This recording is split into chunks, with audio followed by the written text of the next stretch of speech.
Nerdrotic.com.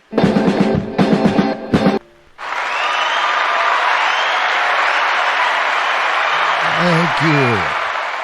Thank you very much, ladies and gentlemen, and welcome to the Nerdrotic Nooner. Hopefully I don't sound like a robot right now.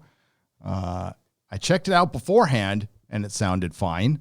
So I'm hoping it sounds fine right now. Welcome, everyone. I am live in North County, San Diego. I come to you from Nerdrotic.com, and my name is Gary Beekler.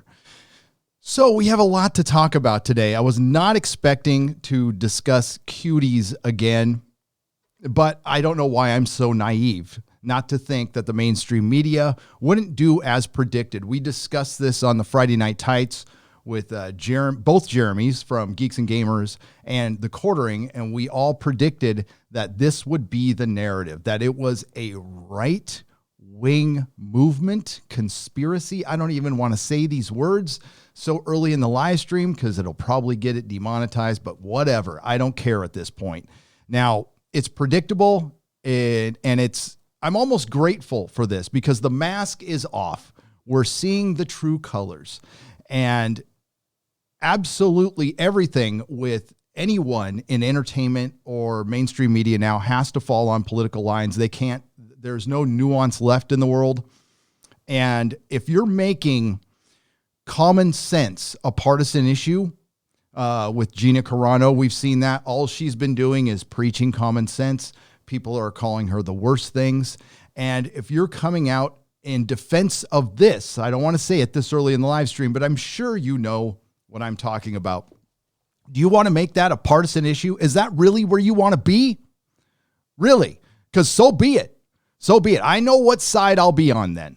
I'll be on the side of common sense, and we'll get into the details. I am not for government regulation. I am for adults knowing what lines not to cross and just not crossing them. It's not many. Really isn't many. But if you don't understand the nuance of this situation, New Yorker, Scotty Mendelson at Forbes, and I'm talking to you too, YouTube, Mama Susan, you don't want to be on the other side of this argument. You really don't. It's not a place you want to be, but and I'm not saying YouTube's there. We'll see how the videos do that are on this subject right now, because I'll tell you, my first Cuties video, when I did it, the first 2 hours, it was my best performing video ever on this channel, and it got shut down. Now, it's controversial subject matter, and I can understand why some advertisers wouldn't want to advertise on it. So be it. But Mama Susan says it doesn't affect your video when it gets demonetized. I can show you actual analytics that say different. And I'm sure every single YouTuber on this platform can say the same. So again, you don't want to be on the other side of this. I don't care if it's monetized or not. The word has to get out there. I think we can all agree on this one single subject. And if we can't, then that is the death of our civilization. Our civilization will start falling apart if we can't protect our kids. Period. And the New Yorker goes, we're going to go over it too. And I was going to make a video, but I blew off yesterday's Nooner to make a video. So I decided to do a Nooner now, and I may make a video on it later. It'll be probably a little bit of repeated information, but so be it. So be it. First, let's welcome everybody. We're also going to talk about the abysmal failure that was Star Trek Day, which was hilariously predictable, and we'll go over some of the numbers there. Actually, Star Wars took precedence yesterday, but I got to say the last 48 hours have been pretty good for the hashtag the Fandom Menace. Certainly has. Now, it's nice to get validation, but we've known we were right all along. Again, it's just common sense. All you have to do is simply observe what they have given us as far as entertainment is concerned, and it was pretty obvious. And it doesn't matter when you get here, as long as you get here, it's fine. And no, there's no Kool-Aid. No, there's no echo chamber. People who use that hashtag, individuals who use that hashtag, we vehemently disagree on things. constantly. So it's been a good 48 hours for that hashtag, and I got to say. And Demon Synthwave put out a couple of good tweets I'm going to show later. We're also going to, what else were we going to discuss? Oh, yes. Hollywood Spawn. We're going to discuss that one again. I didn't go into it in detail last live stream. Going to go into it in a little bit of detail here as far as Greg Rucka's kid and John Malkovich's kid. Now, I'm not going to show, although the kids are adults, I'm not going to show their pictures or anything. We're just going to discuss them because, listen, I was a bad kid too.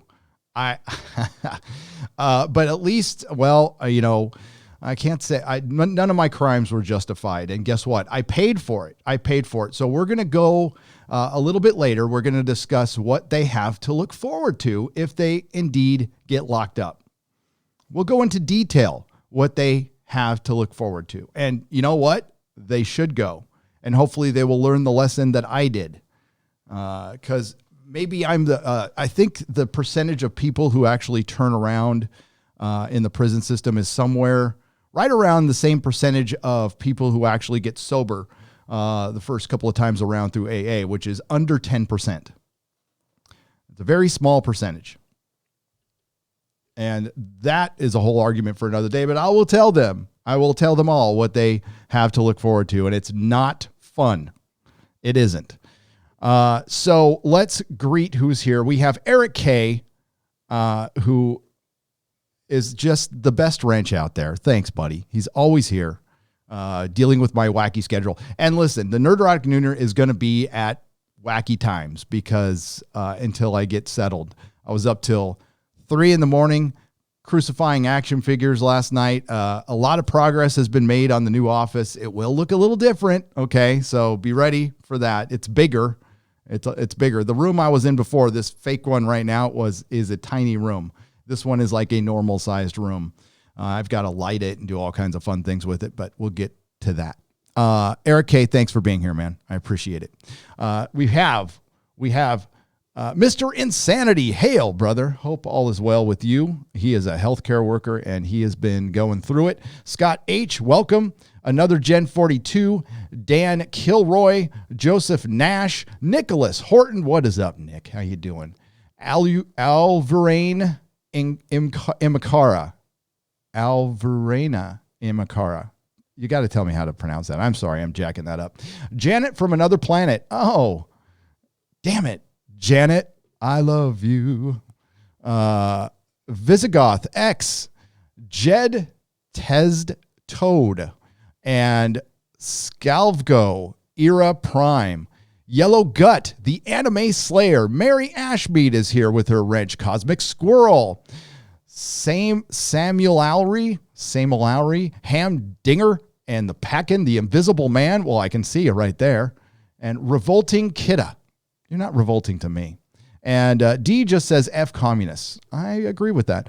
Father Christopher Miller, bless you, my friend. Bless you. Thank you for being here and taking care of all of our sins for us. It's good to have kind of a portable father in your chat once in a while. He certainly should charge for the amount of sinning we do just on Friday Night Tights alone. By the way, our guest tomorrow, holy crap. It's an EFAP FNT crossover. We have Mahler and Rags. Mahler and Rags together on Friday Night Tights. Should be a hoot. Right. So let's get right to the New Yorker, because this is, every time I say this is the dumbest, most evil article I have read from the mainstream media, there is always tomorrow. There's always tomorrow. By the way, this episode produced by Lady Gravemaster, who has just been picking up the job like no other. Because she's been training. She's never been a producer, and, producing Nerdrotic is like herding cats. So she is doing a great job, and I appreciate her. And let's get to, did I get rid of the article? How did I get rid of the article? What the hell was I doing? Hang on. Give me just a second. All you have to do is search New Yorker Cuties right wing.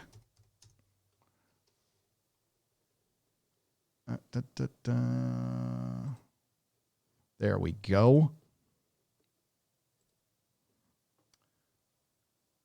I believe it was this one. No, that's the wrong one. Was it this one? Yes, there we go. Cuties, the extraordinary Netflix debut that became the target of a campaign. Because we all got our talking points in the mail, the snail mail. It was sent to us by whoever, and we all decided to all at once go after a movie, this innocent little movie. I am aware of the context. I have seen the clips on Twitter, which I will not show here.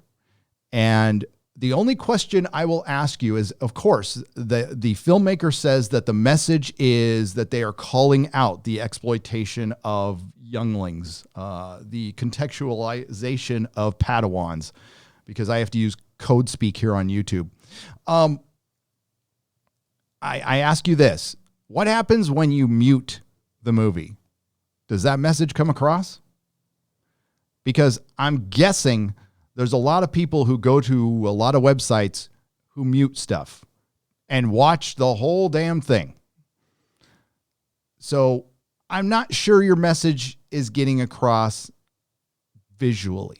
And when you are still contextualizing Padawans, even though you're calling it out, how many times do we have to say this? You're still doing it. No thanks. No thanks. Okay, so I don't know who Richard Brody is. I will try to stay on his article. I don't know him as a person, but I'm going to ask you again, is this where you want to be? I understand there is nuance with art, and there are exceptions like 17-year-olds and 18-year-olds. We're not talking about that. We're not talking about that. We're talking about 11-year-olds. All right. So, and you don't have to be a parent. A lot of us, I'm a parent. Okay.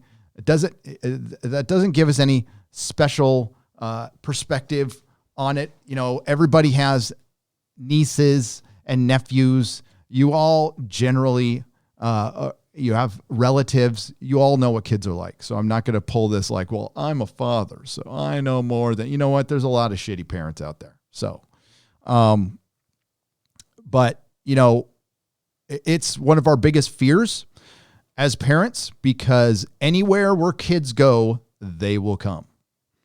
Anywhere where kids go. Now, this is probably a video for BitChute someday.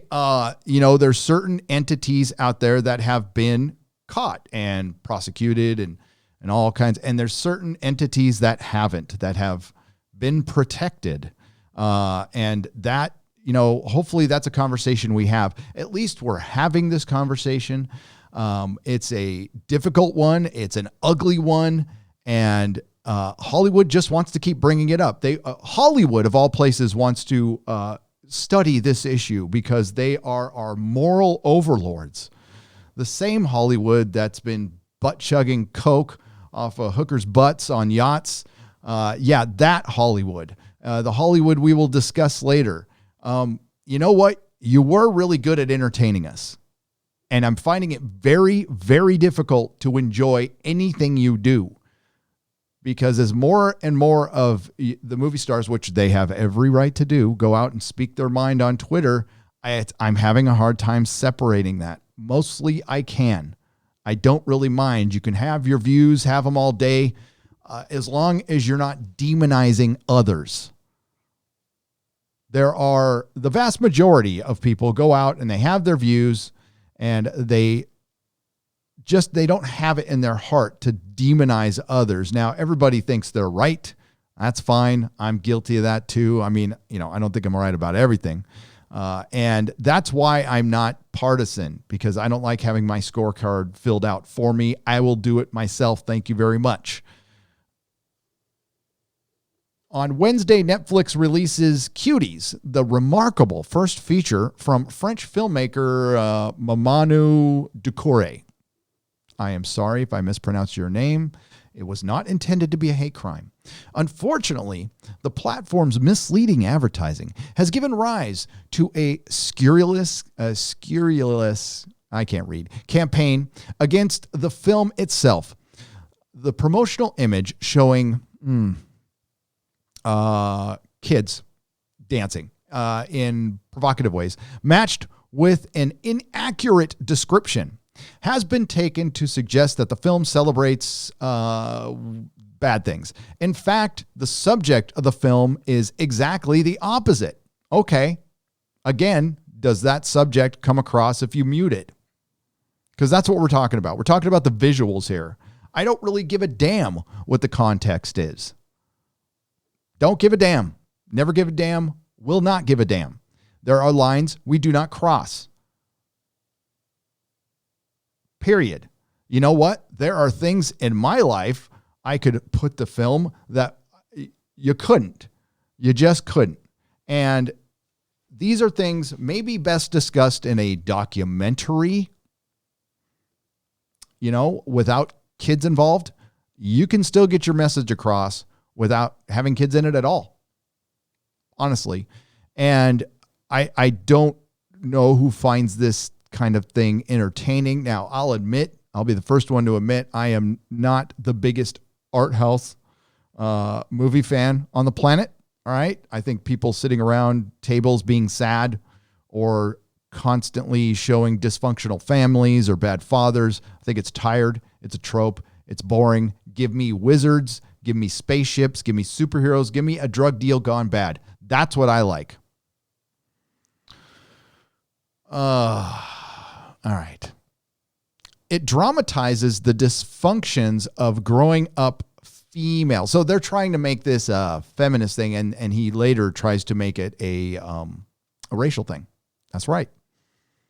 I doubt that the the New Yorker is calling out scandal mongers, ladies and gentlemen. I was just overwhelmed with hypocrisy. I'm sorry. The New Yorker, the mainstream media, is calling somebody scandal mongers. Listen, I'm so happy we have this platform, and YouTube gets criticized left and right and does some crazy shit. It's a big corporation, but I'm grateful that the Fandom Menace hashtag is used by a bunch of individuals. I'm glad you are here because you have kept me sane over the last 6 to 7 months. Again, I am grateful that the mask has come off and we are seeing some true colors coming out, and there will be consequences for Hollywood. I'm working on a video, and there will be some big consequences. We're already seeing it happen in sports. I've said it over and over again. Doesn't make it any less true. Sports is eating crap right now, especially baseball, which wasn't doing great in the first place. Basketball, as big as it was, not doing so well. And the same is going to happen. Disney is in a lot of trouble right now, which we'll get to. You know what? The worst thing for Hollywood is having a bunch of actors and creatives, adult pretenders, sitting around with nothing to do. So they're going to go out and get interviewed and maybe talk a little bit too much. And, I kind of thought this was going to happen, that Hollywood might be unintentionally entertaining, but this goes beyond that. This is crossing the line. This is not entertaining at all. So we're scandal mongers. That's a new one. Who include some well-known figures on the far right. I mean, it's always the far right. It's always the far right. By the way, if you're a centrist, you're far right these days. And listen, there are no centrists in an election year. There really isn't. You can try. You can try. I'm doing my very best, but if you want to make this a partisan issue, I'm going to say this over and over again, that is not the place you want to be. They haven't actually seen Cuties, but some elements of the film that weren't presented in the advertising would surely prove irritating to them. It's the story of a girl's outrage at the defiance of a patriarchal order. Thank you for your keyword right there. It's the patriarchy. It's the patriarchy. So, it's too bad there's certain things I can't get into on this platform. And again, we're going to talk about it on the Exozone when we're off platform. I'm going to skip. He describes the movie here, right? Okay. There's clips on Twitter. Again, I'm not going to show, but you can go find them. Watch them at your own peril. How the shots are set up. They have adults leering at little Padawans. Leering. So again, I don't care what the context is. I don't care. Now, I don't know if Brody is a parent. I kind of hope not. So they go over the movie here. The girl is Amy Diop Fathia Youssef, an 11-year-old girl of Senegalese descent who lives in France with her observant Muslim mother. At the film's beginning, she moves with her mother, Miriam, and her two younger brothers into a new apartment in a Parisian housing project. The apartment has a secret, a room kept locked that Amy is ordered to avoid. Amy, short for Emiata, and pronounced with a short A, like the French word Amy, is a dutiful child kept in line lovingly but sternly by Miriam and by Auntie, her great aunt. So she's got strict parents. Nothing new there. She acts out. It's a coming of age thing, of course, like all of these films are. And she wants to be more adult, and she goes to this dance group and doesn't realize she's doing anything wrong. I get it. But we'll go to the last two paragraphs here. The subject of Cuties isn't twerking, it's children. Still doesn't matter. There is twerking in the film, right? In scantily clad outfits. Yes. Especially poor and non-white children who are deprived of the resources. I'm sorry. There is such a thing as poor white children too. How about just poor children? How about we just leave it at that? Who are the most susceptible to this garbage, to this? Yes, they are. Poor children. Who are deprived of the resources, the education. By the way, just look up the number. I mean, if you really need to look up racial demographics, which is not anything I ever need to do in the morning, personally. Again, everybody's an individual. Obvious statement here that it has to be said. It has to be said. It's part of being a YouTuber. But if you go look at the actual numbers on what groups, just by sheer numbers, have the most poor, have the largest poor. I can't think of the term. I can't use my words. The largest numbers of poor people in the country are based on the largest number of people. That's all. I didn't grow up poor. I was middle class. I made myself poor when I went out and got really high on drugs and got into a lot of trouble and ended up homeless. So I have experienced that life.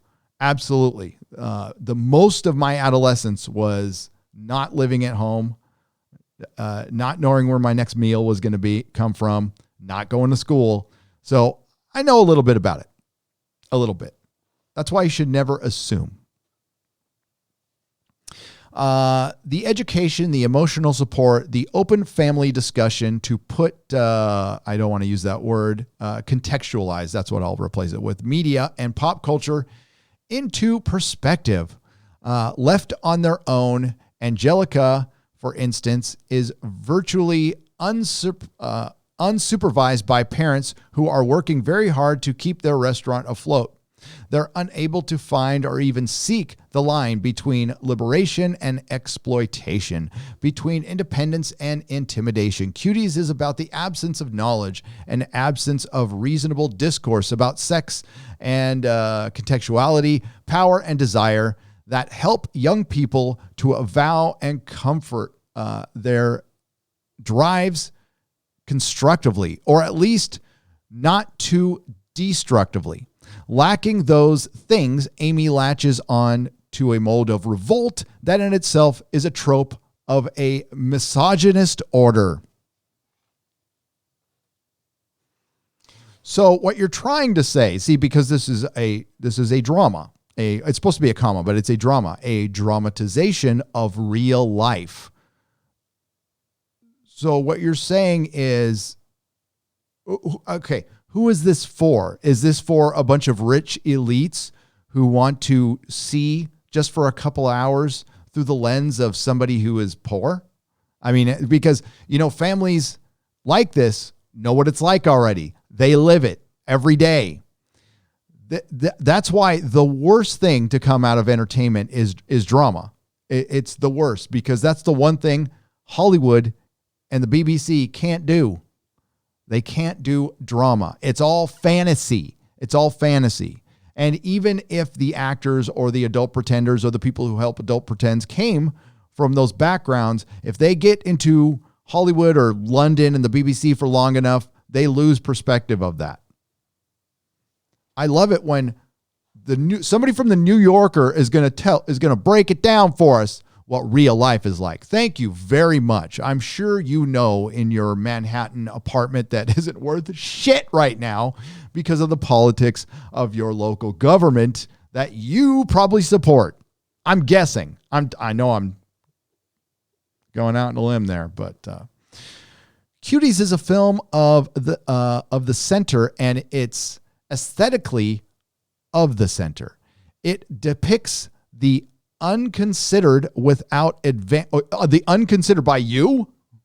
I don't need to. I don't want to consider this. I don't. Yes, kids go out and do crazy things.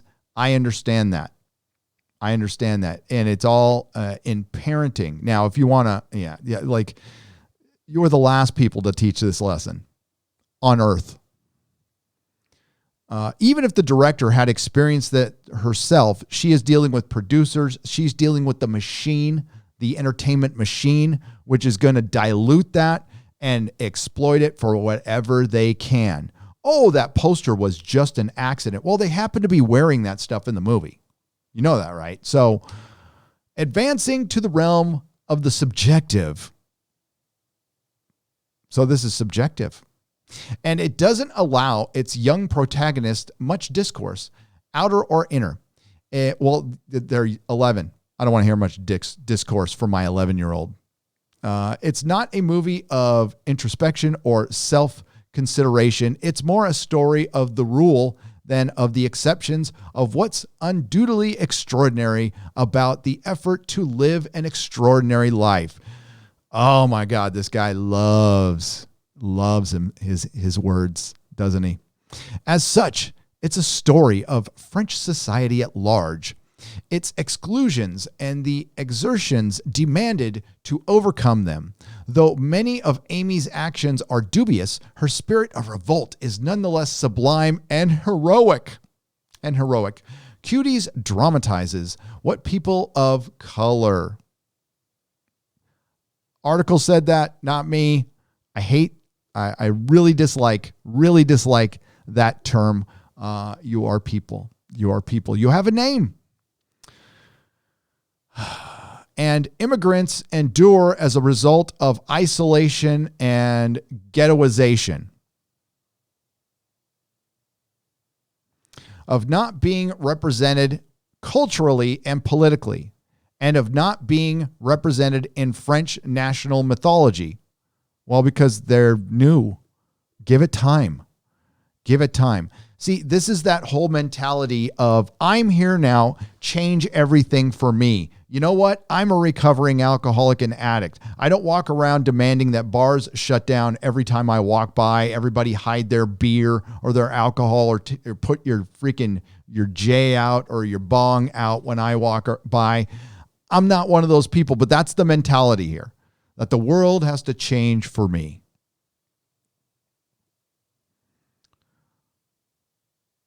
Its underlying subject is the connection of personal identity to public identity and the urgency of Okay, what? You mean people act different in front of other people? People. Yeah, we do. We do. Transforming the very notion of French identity, of changing the idea of who's considered the representative face of France. The idea is brought to the fore in an extraordinary, brief, symbolic ending. It's enough to give a right-winger a conniption, which is all you care about. Well, then Richard Brody, who began writing for The New Yorker in 1999, is defending this film. He is a defender of this film, making him a defender of what this film exploits. Context doesn't matter in this case. It doesn't matter. Because again, the mute button. The mute button and the purpose that people watch crap like this. And of course, we've got Scotty Mendelson. I don't even want to read it. Now, listen, I brought this guy up before. He's well known within the Fandom Menace. He's had horrific opinions on Star Wars, and it turns out his horrific opinions extend out to real life. Not surprised. He is a contrarian. This is, again, crossing the line. And okay, Scotty, okay, that's where you want to be. So be it. You are defending this movie as well. You are. And by the way, I think it's still up there.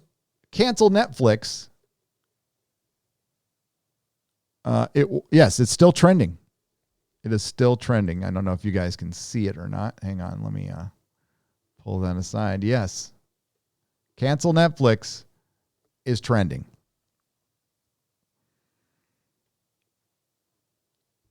Oh my God, I hate this shit. Hollywood is really pushing the boundaries, and so is the state of California. And I hope one lesson we can all learn is sitting back and being quiet about this stuff is not going to change anything. So please continue to shout as much as you want about it on Twitter. You are, okay, if you are a part of the conservative party and you're right wing, you're not wrong. If you are a centrist, you're not wrong. If the fact that they're trying to label this as a right-wing campaign tells you everything you need to know. And this, I mean, they're just digging their own grave. Just digging their own grave. Go right ahead. Go right ahead. And thank you for at least being honest. And you know what? That dude will remain employed. And listen, you're allowed to have bad opinions. This one, I've never said I'm a free speech absolutist. I think most things can be said, done, shown in a film. I'm all about free expression. I'm not a moral grandstander at all. But I don't. This isn't about that. This is a line you simply don't cross. Period. The damage it does to kids is permanent. Is permanent. And then what happens later when that kid grows up, you know, hopefully they get therapy, they work their way through it. If not, they are broken. It rewires you.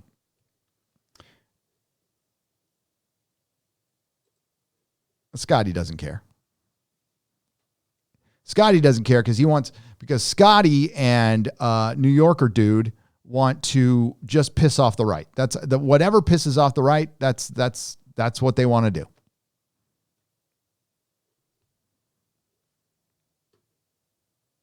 And that's the place Hollywood is in right now. And you know what? I'm not going to be sad when I see their reckoning. If we talk a lot about Doctor Who, Star Trek, Star Wars. It is all in one. They're all one big happy family, and they all back this stuff. And now, they have their spawn out there, and they're making more of them, which is, you can't blame them for bad parenting because it was probably the nanny. But when it comes to comic book writer Greg Rucka, who had a son arrested for vandalizing a Starbucks in New York. He was from Portland. I don't know what he was doing there, vandalizing somebody else's job, by the way. You're looking at the corporation, but you're not thinking about the baristas there who have to pay their rent, who have to pay their bills and can't go to work now or are afraid to go to work because it got busted up by some rich, snotty little, I don't even want to say punk, because that's what he is. That's what he is. And apparently John Malkovich's kid got busted doing the same thing. And it's, paying forward this mentality, right? And that kind of sums everything up. A millionaire's son loots a Starbucks. And it turns out somebody who works for the Democratic Party got busted for looting too. Now, apparently they have changed something in Portland. I was watching a little bit of a Tim Pool video today. So they're not just local charges when they get busted for rioting. So they go to jail and then they get released overnight, which is what's been keeping it going, aside from all the funding that they get from the dumb rich people in Hollywood. Now they are getting hit with federal charges, and apparently the rioting ended, or at least calmed way down last night. Now, I don't know, wasn't there. I'm all for it. All right, let's get to you guys a little bit. And we're going to change gears after we answer a few questions here. And we're going to go to something a little lighter, before we do though, San Francisco was orange yesterday. I got to talk about that. It was a crazy day yesterday. So Daisy Ridley drops a bomb on Star Wars, embarrasses the shit out of Kathleen Kennedy, Jar Jar Abrams, Rian Johnson, and the whole company, which is the least of their problems because they have the Mulan controversy, which is actually starting to get picked up by the press, which I am absolutely shocked about. Then Star Trek Day, the day before, was a horrific, abysmal failure. The Star Trek that is a political platform now. They want to use it to support organizations like the BLM and be anti-Brexit and anti-Orange Man. And then San Francisco turns orange. Think about it. Turns orange. Now, my son is there. So my oldest son, and he sent me pictures. But I'll pull up the San Francisco Chronicle pictures if they're still there. Hang on just a mo.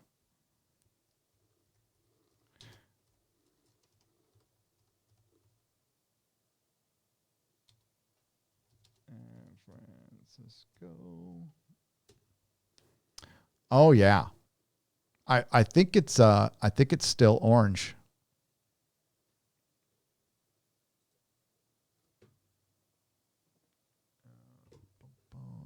Sure, I'm on the right one there. There we go. Oh, gosh darn it. I did again. There we go.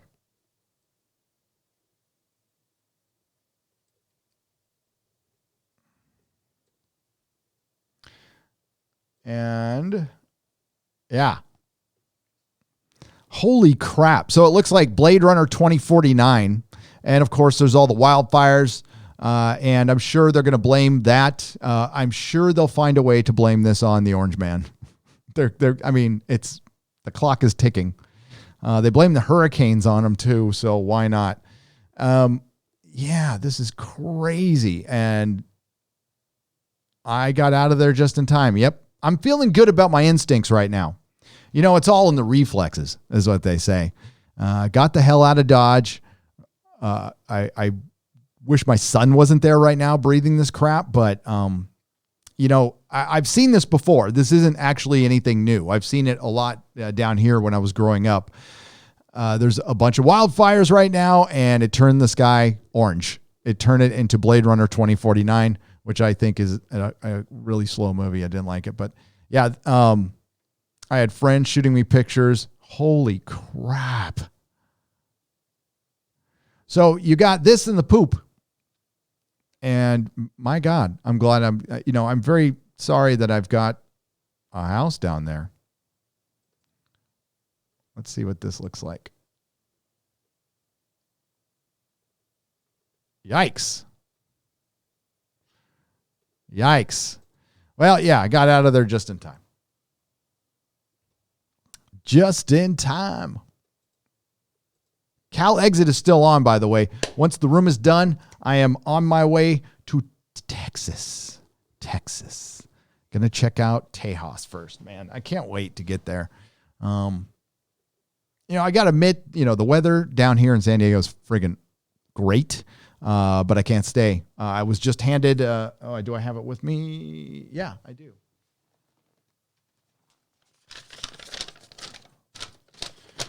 Listen, you know, I'm not going to ever tell you who to vote for president or anything. Everybody's welcome here. You'll always be welcome here. I honestly don't care. I think, you know, at our core, we have more in common than we don't. And we're all nerds and we want to just enjoy our entertainment. But yeah, there's another tax hike coming, which is going to add to our property taxes. It is Prop 15. And they've been trying to run this through, and it's just more taxes on property taxes, commercial businesses, and it is massive. And they want to do it in an economic downturn with like 8% unemployment. That is insane. But it's California. I remember California used to shoot down every tax bill that came across up until like the mid 90s. Like if it was a tax bill, it got shot down. Now that everyone gets approved somehow. So, yeah, I can't support everybody. I got to support my kids, and nor can you. But it's just too much. We are taxed to death in this city, in this state. It doesn't matter where you are. You can be in Modesto and you're getting taxed to death. Modesto. I mean, nothing against Modesto. It's just, you know, it's not San Diego. Christian Basil for $5. Hail, Gary, from the Legend of the Traveling TARDIS show. May I suggest move to Florida? Like California without the messy cleanup and half the calories. Yeah, no state. Is there no state taxes there? But Jeremy's there. I'm just kidding. The Invisible Man for $5. Gary, saw Tenet last night. Was great in the real it was great to be in the real theater again. Never loved a movie that confused me so much as that one. Really good stuff. All right. I can't wait to see it once a theater is open. Louis the Plank for $5. Hail, Gary. I killed my Netflix account today. I'm sure we all know why. I can't fund Speedos minus the S in front. Oh, that's good. Speedos is good. Yes, I have canceled my Netflix, and I like The Witcher, and I like Stranger Things, and there's a lot of things I like on there, and I canceled it. Will I review stuff? Sure. There's ways. But after Umbrella Academy, which I'll put up my review eventually, which was half great and half woke. I was pissed off enough. I'm worried about The Witcher season 2, but I can't support it. I can't support this at all. And no, you're not being extreme. This isn't excessive. We have to put our foot down now, because what they're doing is Hollywood is they are testing the boundaries. So and of course, they're out there in public lying to our faces, and they know it. And this isn't a court of law. All right. We understand the nuance. We understand you're full of shit, and we're going to cancel our service. It's about the context, though. It's about the context. So all of a sudden, you have made it okay to hyper contextualize Padawans. So you take another step next time and another step next time. That's how it happens. And I think it should be taken on a case-by-case basis. Again, there are coming-of-age movies out there already. There's already been films that are very questionable. I don't watch them. I simply don't watch them. I don't watch anything by Roman Polanski. I think the last time I saw something, and this was before I knew anything, it was a long time ago, but once I found out what he did, I don't watch anything he did. Period. I saw Frantic in the theaters. I think that's the only film by him I've seen in the theaters, and that was just because it had Harrison Ford in it. Wasn't very good. Yeah, I simply, that's my line. I won't support it. Call me crazy. And there's no justification. And I know he's done an all-time classic, and I'll never watch it. I'll never watch Chinatown. Not ever again. Hail, Gary. I killed my Netflix. Shit. Gary saw Red Dwarf, The Promised Land. Awesome, says Christian Basil. Cool. I still need to see Red Dwarf. Hail, Gary. Love Hollywood's new purse puppy rule for the Oscars. Oh, yeah. This is the same Hollywood who wants to morally grandstand and purse puppy the Oscars. What's a purse puppy? That's your boy Zach from Diversity in Comics term for tokenizing. Basically, and listen, it's something Jonathan Boyega just called out. It's something we have been calling out all along. We have been calling it out with Doctor Who. We've been calling it out with Star Trek. Star Trek Discovery will not stop talking about how they have the first openly gay couple and they've kissed, but they give them nothing. They are flat characters. There is nothing to them. There is no nuance. There is no context to these characters. Young Ripa has talked about this a lot.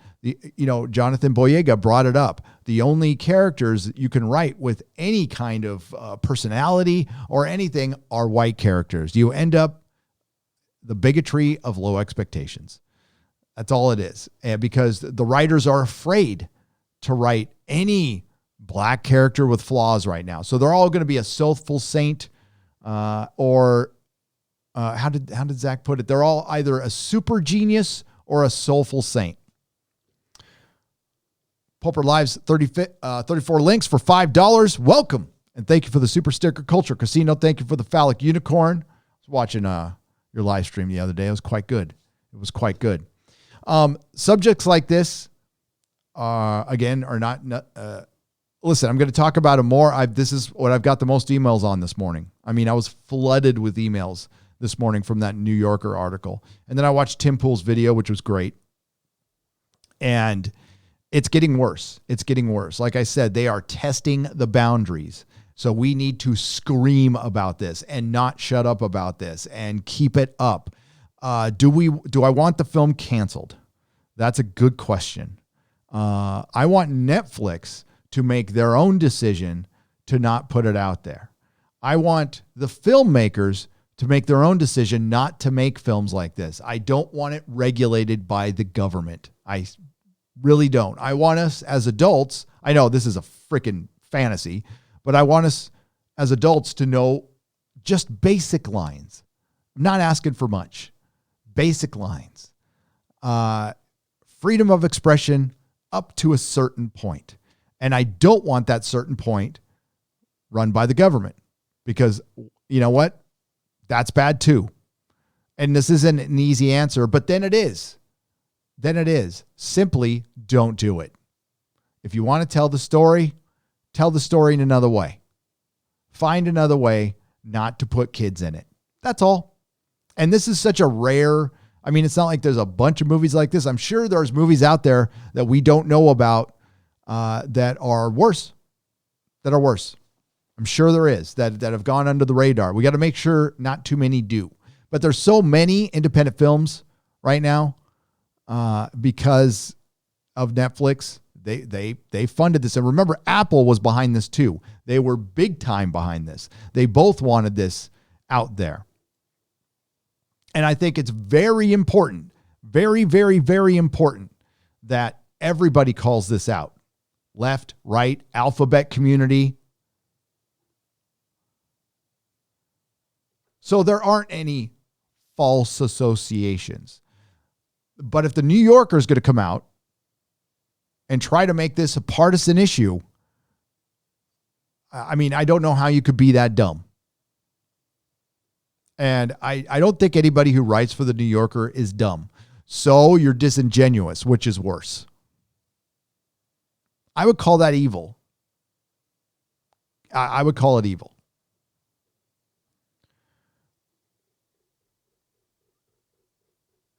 We got a $50 super chat here from Keller Ranch for $50 U-Haul truck gas money for the move. Thanks.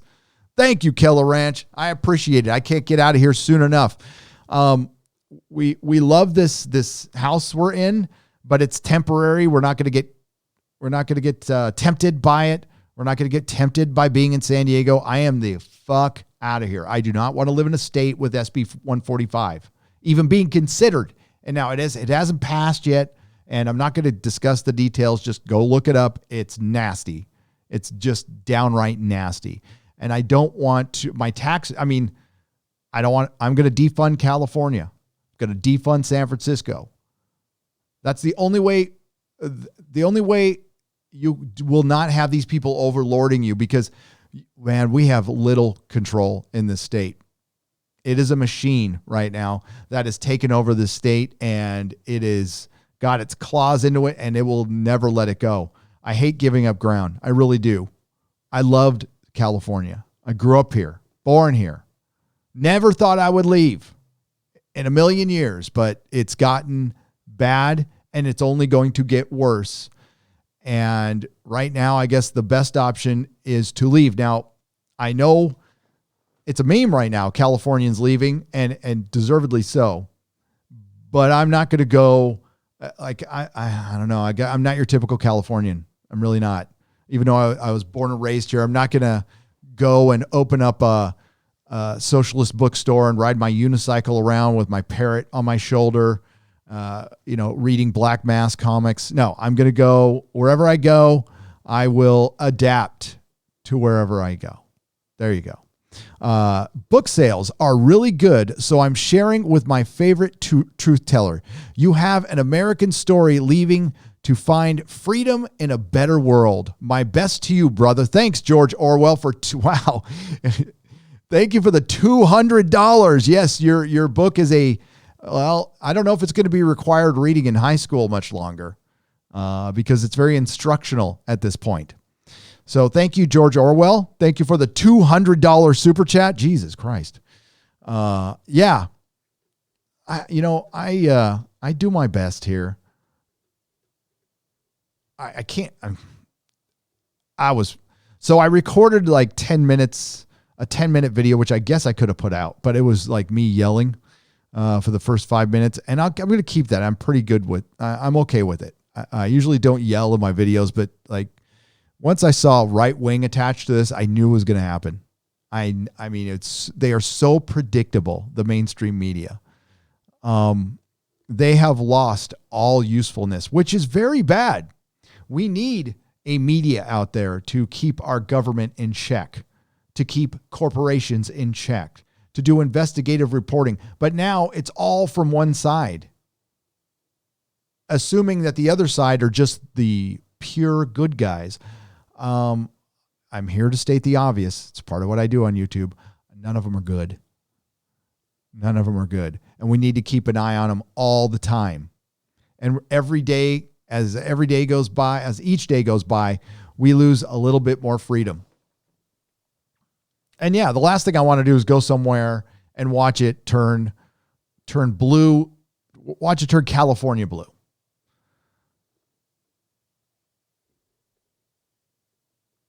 And, it's not, we're used to it. Okay. You grow up in California. You're used to paying a lot of money. I know no different. I'm absolutely used to paying $4 for gas. And when I was smoking cigarettes, it was like $10 a pack. That was years ago. I'm used to paying, ridiculous amounts of money for groceries. That was the one thing weird when I went to London, was everything was expensive except for the groceries. The food was pretty cheap. That showing that our food is really expensive. Redneck Gringa. Welcome to the Geloja level. I appreciate you. Nikki D for $10. While the director's intentions may have been pure, it should not excuse poor judgment. The attempts of social engineering by Netflix and Hollywood should be heavily investigated by the government. Yes, and heavily scrutinized. I think they should be heavily scrutinized by us. And we can do our own investigation. We are a vast network of individuals who are in constant contact with each other now. And you can just pick a content creator or start your own channel if you have some news, if you know some information, some info. I was about to say something I don't want to say. But if you have some inside information on Hollywood, I would love to hear it. Anybody would love to hear it. You can remain anonymous. You will be safe here. But I know there's stories out there waiting to be told, and it's only a matter of time. So yes, we need to keep the scrutiny on them. And I appreciate the fact that so many are behind this, and that's the one good thing, is the fact that it's trending on Twitter is, not that Twitter's good, because it's not. And I don't know all the context, but it looks like people are genuinely pissed off at this. And that's good. This is pretty obvious. Nicholas Horton for £5. Hail Gary. Dame Diana Rigg has passed away at the age of 82. The Queen of Thorns, Emma Peel, who was hotter than hot. She was. And a great actress. She did a good job. The Queen of Thorns in the books, it was a little different, but she did a great job. She did a great job, and she will be missed. She lived a good, long life. Thank you, Diana Rigg. Rest in peace. Astro Man for $5. That Dune trailer, though. Yes, the Dune trailer. Well, I thought it was... I don't know a whole lot about Dune. It's a book I've started many times and never finished.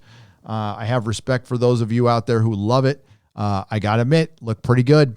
My only nitpick, play the original version of Eclipse. Come on. You're messing with perfection, okay? Just play the original version of Eclipse. That's all. But it looks pretty good. The lead looks very dainty and small, but apparently that is how he was. That's accurate to the book. It's accurate to the source material. Will it be woke? Probably. I mean, the trailer looks good, but it'll probably be woke. Come on. It's Hollywood in 2019. I hope it's not. I hope it's the next Lord of the Rings. That's what I want. That's my desire. But we need to expect this from Hollywood now. And things are going to get much, much worse. Don't believe for 1 second that they're going to dial the woke up to 15 at this point, because they are. It's already happening. Look at the Oscars. Do you think Disney's going to do any different? If they're not, getting questioned by the government for being associated with very bad places, we'll say. That narrative that, ABC News and CBS and Fox and all the other news agencies have been trying to run out there, that the bad guys from Germany have somehow made a big comeback. They really haven't, but there is something kind of like that over in a country that Disney really likes to do business with. Of course, we're talking about Mulan, which has now been banned by the Chinese government as well. That movie just getting it from all sides.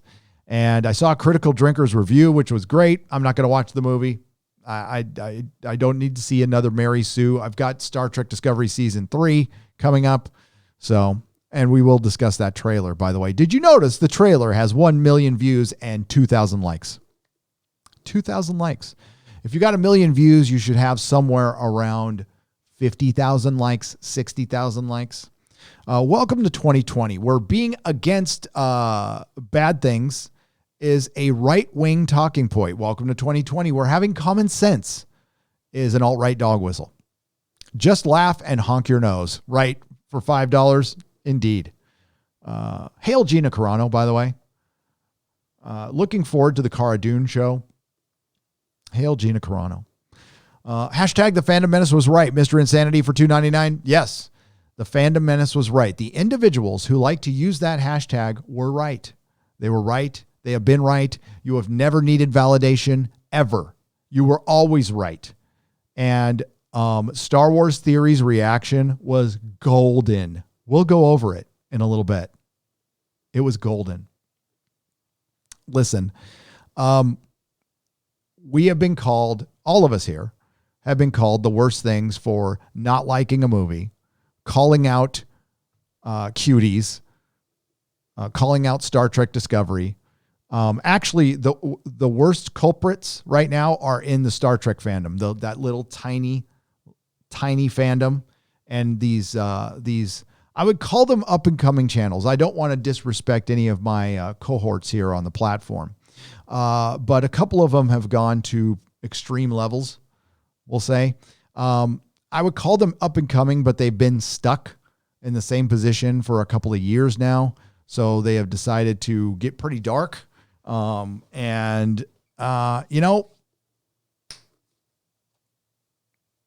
not helping. It's not helping. So it's still happening.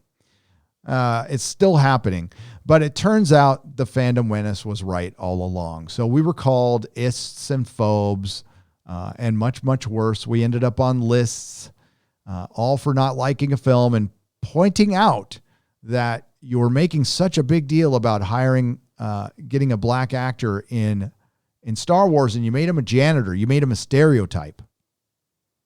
And you're calling us the ists. Okay, cool.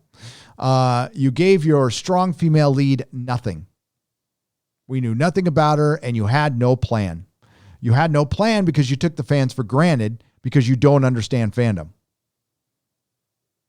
You might understand filmmaking all day long, but if you're going to buy an established franchise, you better learn the fandom. You better learn the canon. And if you don't, again, that's a political issue too. So every criticism is a political issue. So be it. So be it. At this point, fuck it. I don't care. Fine. Popper Lives, 34 links for $2. Thank you for the super sticker. The Grizzly, $5. Love your work. Keep speaking about the insanity that is communist leftist Hollywood. I won't purchase another Hollywood-made anything ever. And you are not the first nor the last to say that. Hollywood is in for a reckoning, and I will enjoy it at this point. And what sucks is there's a lot of good people who work there who don't want any of this. It's kind of up to you to speak up. You got to keep your own in check. We can speak up all day long, but it does matter hearing from Gina Carano, right? Gina Carano hopefully doesn't get run off the show and run out of town. We need more Gina Caranos. You see, if we had some balance, I really wouldn't mind wacky actors, showing their true colors and constantly being political, because there would be another side to that. Well, there is. They just don't feel free to speak. That's not a society I want to live in. Again, with some lines, a couple of lines, not to cross. Not everything has to be extremes. Or you don't have to be I'm not about absolutism ever. Except for a couple things. Joshua Leisk for $4.99 found out the town I'm moving to doesn't have a local comic book shop. Closest one are an hour plus drive away. Gary, what do I do? I love my old school DC. You go to find some Southern California comics. I would say Mile High, but they're too expensive. Jamie at Southern California Comics will work with you. He will talk to you. He will send your stuff out. It's a local shop here. It's got a bunch of back issues and it's great. So Jamie Newbold, he's written a couple of books. He was my mentor. He is a great guy. He is a friend. And he owns Southern California Comics. So go to SoCalComics.com. Stetson's Gold for 10 pounds. These people are insufferable. Whilst I'm in the entertainment industry, have you heard about, whilst I'm in the entertainment either, have you heard about dance group diversity's George Floyd dance routine? Pure cringe. No, I haven't. But I did hear about a comic book. A comic book that's coming from DC Comics that's written by the bird watcher of Central Park, right? Is that it? And the comic book is about a guy who has some binoculars, and when he goes bird watching, his binoculars show him the faces of dead black men that have been shot by cops. That's a true story. They are making a comic book about a guy whose binoculars will show him the dead black faces of men shot by cops.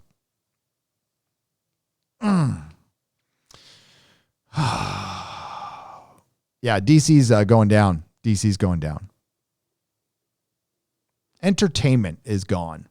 It's just gone. With the Oscars thing too, we can go. I mean, I don't care about the Oscars anymore. I didn't care about the Oscars. Last one I cared about was when Return of the King won.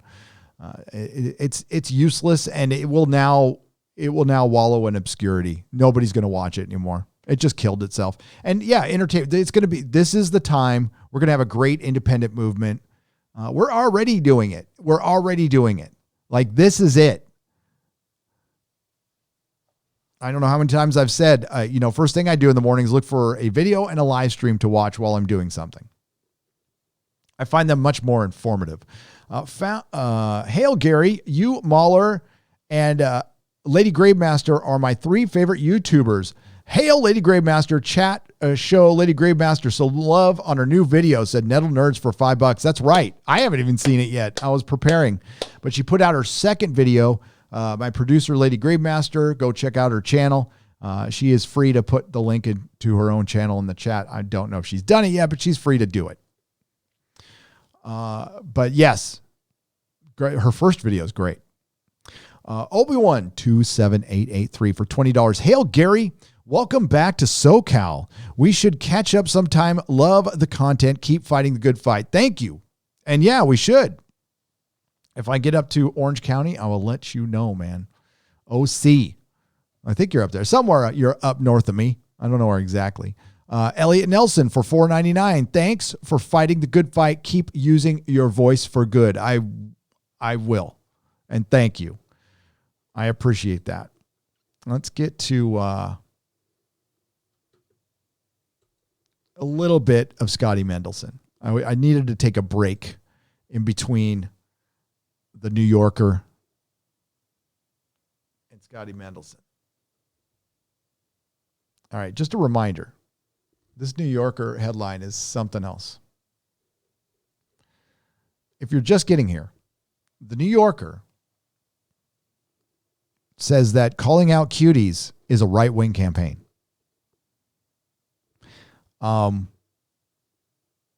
That is, I'm trying to find a good word for it. Disgusting, disingenuous, evil, and expected. Absolutely predictable.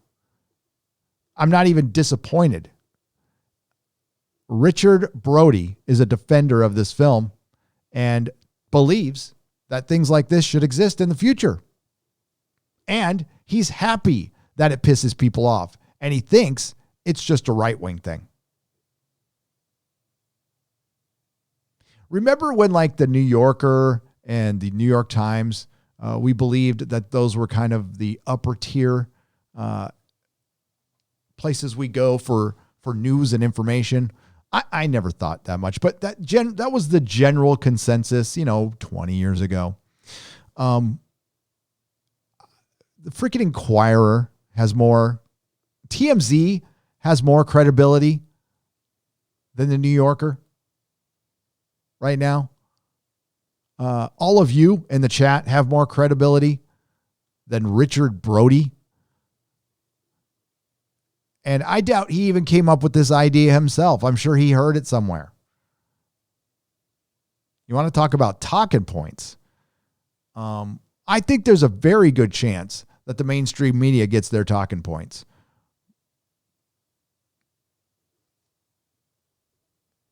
You know what? It's often you accuse, you get accused of something that they are doing. Of course, the Fandom Menace is accused of getting talking points. And listen, we haven't gotten the talking points from Jeremy in like 48 hours because he's on the road. Give us a break.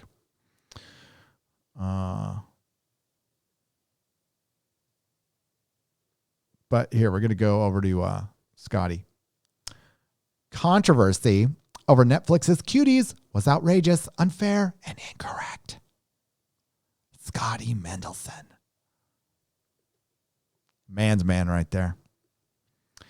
Now that I've seen the movie, the online outcry over Cuties, which finally debuts on Netflix this morning, was absurd, overblown, inaccurate, and you'd probably expect, as you'd probably expect. In a sane world, Cuties would be viewed as exactly the kind of movie for which folks champion Netflix. It's a French melodrama directed by a black female. By the way, I go to very few films giving a crap what the director is these days. And I have never cared what junk my director has for the film I'm watching or what their skin color was. I don't care what the producers look like. I don't care. I just want an entertaining film that doesn't exploit children. Apparently that's too much to ask these days. But that's what this whole thing is based on. They're now trying to thread the narrative that we are against this because it's a black female director. And in my first video, I said it doesn't matter. Because I think anybody can be a creep.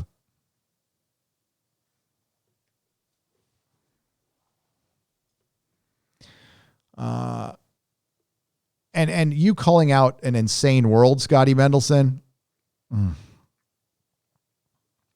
Concerning a young, directed by a black female filmmaker concerning a young black girl who is pulled in two contrasting directions. It's an old school coming of age story about a girl who finds an activity which allows her a certain freedom from her conventional traditional upbringing. Its broad skeleton is no different from the likes of Bend It Like Beckham and Whip It.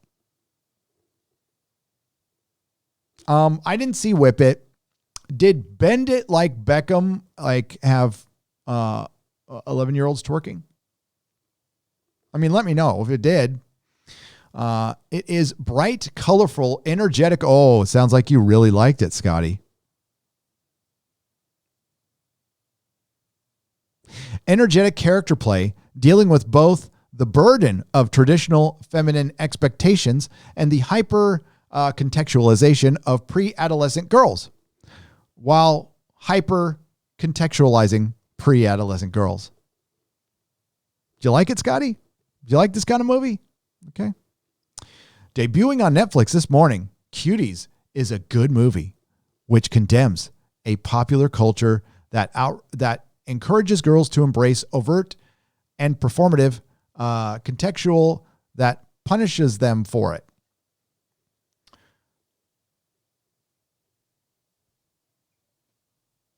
Oh, look at that. You can see what I was looking at on eBay. Well, not all this stuff. But I was definitely looking at the Osmus, Galadriel, Faramir, Bill and Ted, Hot Toys. I wasn't looking at Darth Maul, though. Okay, back to this. Sorry. I'm a nerd. Give me a break. But of course, in our mad online world, one which depiction equals endorsement. Yes, it does.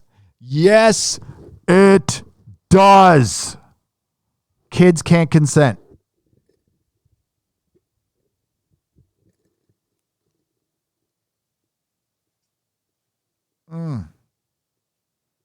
With an attitude like, no. The film became a firestorm of controversy after the initial poster, which has a costume that they have in the film, was accused of being essentially bad things, propaganda. Now that the film is available on Netflix, it can exist as it was intended. Oh, really? Oh, really? Again, I'm going to ask, sorry if I bring this up too many times, but a lot of people are just joining us. Does the context of the film change when you hit the mute button?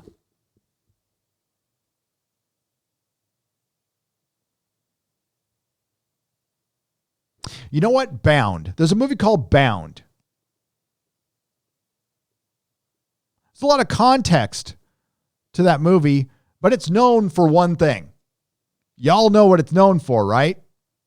A pretty steamy scene that is probably what was the most watched thing about the movie. I'm guessing not a lot of people remember the plot of Bound. It's actually a great film. It's a great film. But the selling point was Gina Gershon and Jennifer Tilly getting it on. Getting it on. That scene didn't require sound or context. And it served a purpose, we'll say.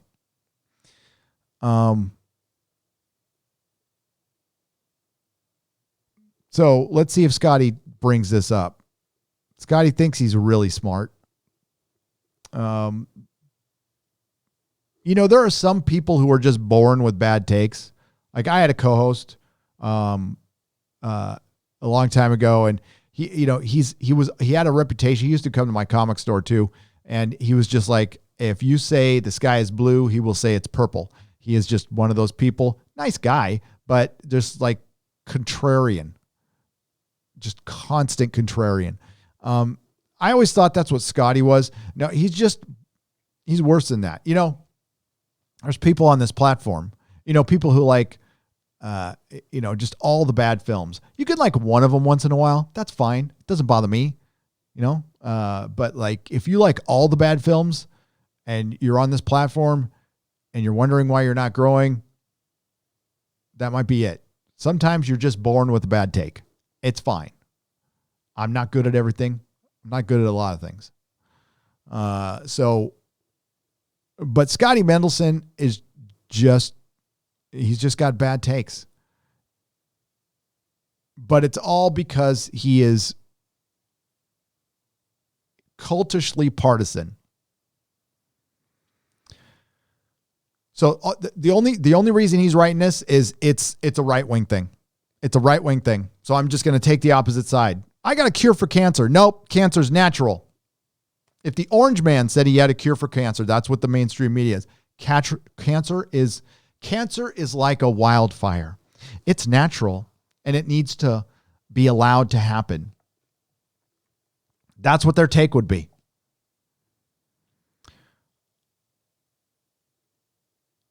It can exist as it was intended. It's exactly what you might have guessed it was from watching the trailer. Glancing at the original theatrical poster, it played theatrically in France on August 19th, or taking even 30 seconds to look up the film's Wikipedia page, but no, the instant hot takes concerning the poster, one that wouldn't have, no, this isn't about the poster. Defender of this film, Scotty Mendelson. There are clips of the film available on YouTube.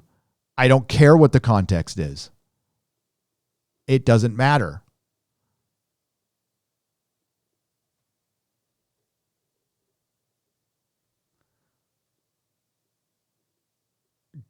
Hollywood is the last place I would trust anybody with my kid. If you love your kids, do not let them act until they're older, until they're of age.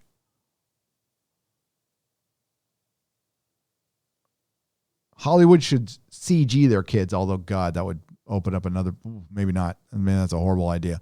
But, yeah. Not unless I was there every second. Now, Hollywood has rules. They have lots of rules concerning kids. There's supposed to be an adult present. They're only supposed to work a certain amount of time during a school year. They have to go to classes. I took a producer class, so I'm aware of all this stuff. And it doesn't matter because powerful men and women get what they want in Hollywood. Flat out. But no, the instant the hot takes concerning the poster, one that wouldn't have been remotely out of place as a promo for Dance Moms, was unlikely intended to appeal that demographic as well as fans of Netflix's many, many dance movies, created instant judgments from the film's speedo bait. The film's director was chased off social media and even received death threats. Well, welcome to the club.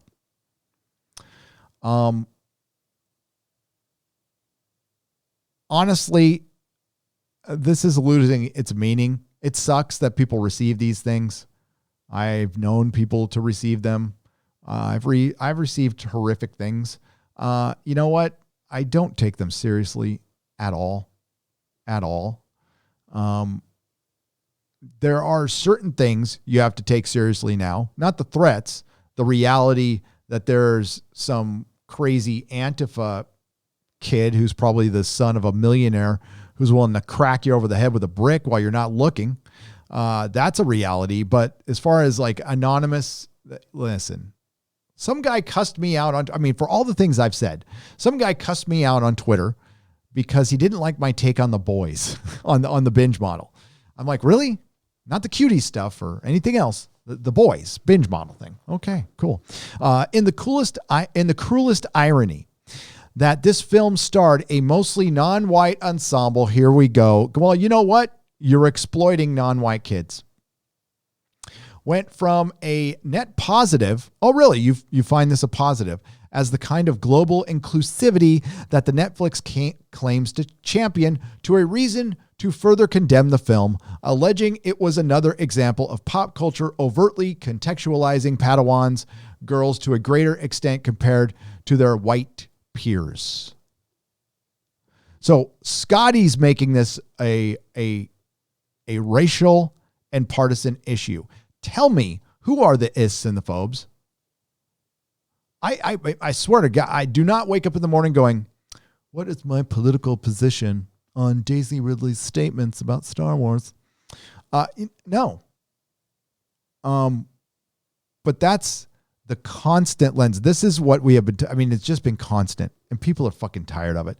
And that's why Forbes is, that's why he's writing another article. And of course I have to respond when you're defending this shit. I mostly ignore this dude because his takes are horrific. I think I've only done like 3 videos on the guy, but he's a constant well of stupidity and just wrong. Cuties would have been a blink and you miss it newbie debuting in the middle of the week to minimal attention, but thanks to the outcry, its release is news. No, it would have been one step forward in the normalization of this stuff if it had gone unnoticed.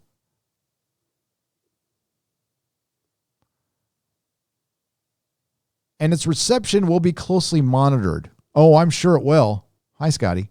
Absent the arguably disingenuous online outcry, Cuties is just a movie. It's just a movie, folks. Disingenuous. Rich, dude. Rich. The film does contain, you know what? Open invitation. Open invitation. Scotty Mendelson can come on this channel whenever he wants to debate me on this. Anytime. I'll send you the link. Whatever.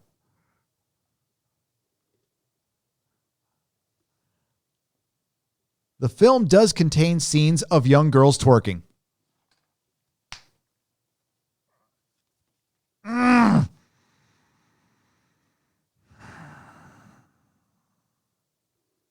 After all that, the film does contain scenes of girls twerking.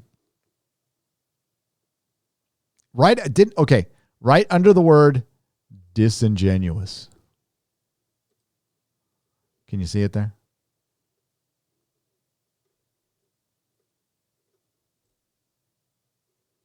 Let me make sure I'm lined up great right here.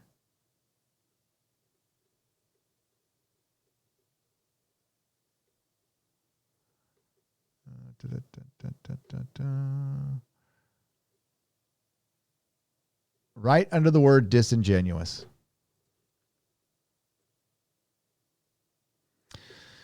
The film does contain scenes of young girls twerking, both among themselves and in a climactic dance competition, but you'd have to be obvious to not realize, you'd have to be oblivious not to realize how those choices are perceived by both the supporting characters and by the filmmaker herself. Nobody cares about content when you're actually showing the thing. And there are scenes with the girls being leered at by adults.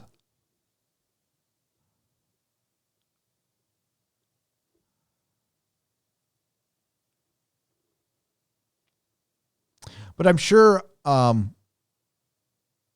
Scotty's one of those people who's okay with people, those videos out there of certain people twerking while they're reading stories to kids. I'm sure he's okay with that too. That's perfectly normal. We're just trying to normalize what are you trying to normalize? Because what it ends up doing is normalizing it.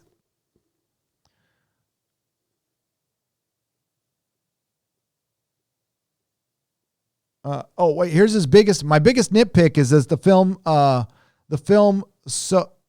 my biggest nitpick is that the film so excludes men and boys from the narrative that essentially lets the patriarchal system that encourages and exploits such behavior off the hook.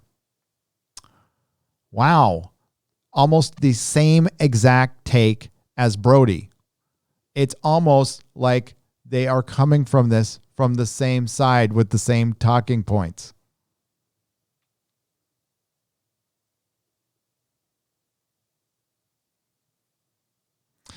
I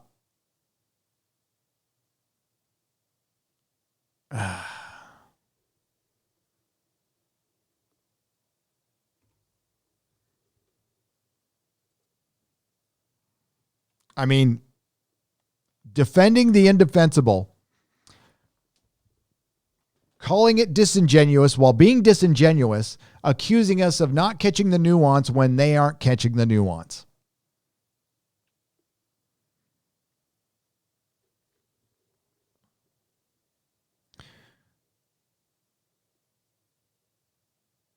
How does Batfleck put it in Batman versus Superman? I don't know the exact line, but if there's even a 1%, a 0.001% possibility that this would attract the wrong person, start to normalize the wrong behavior, it needs to be shut down.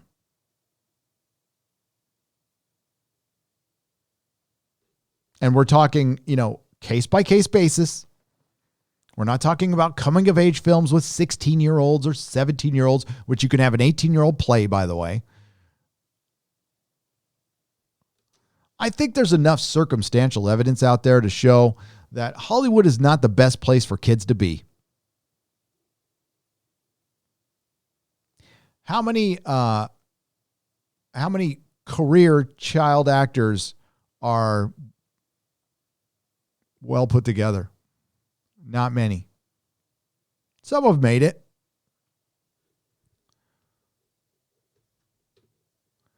Yeah, man.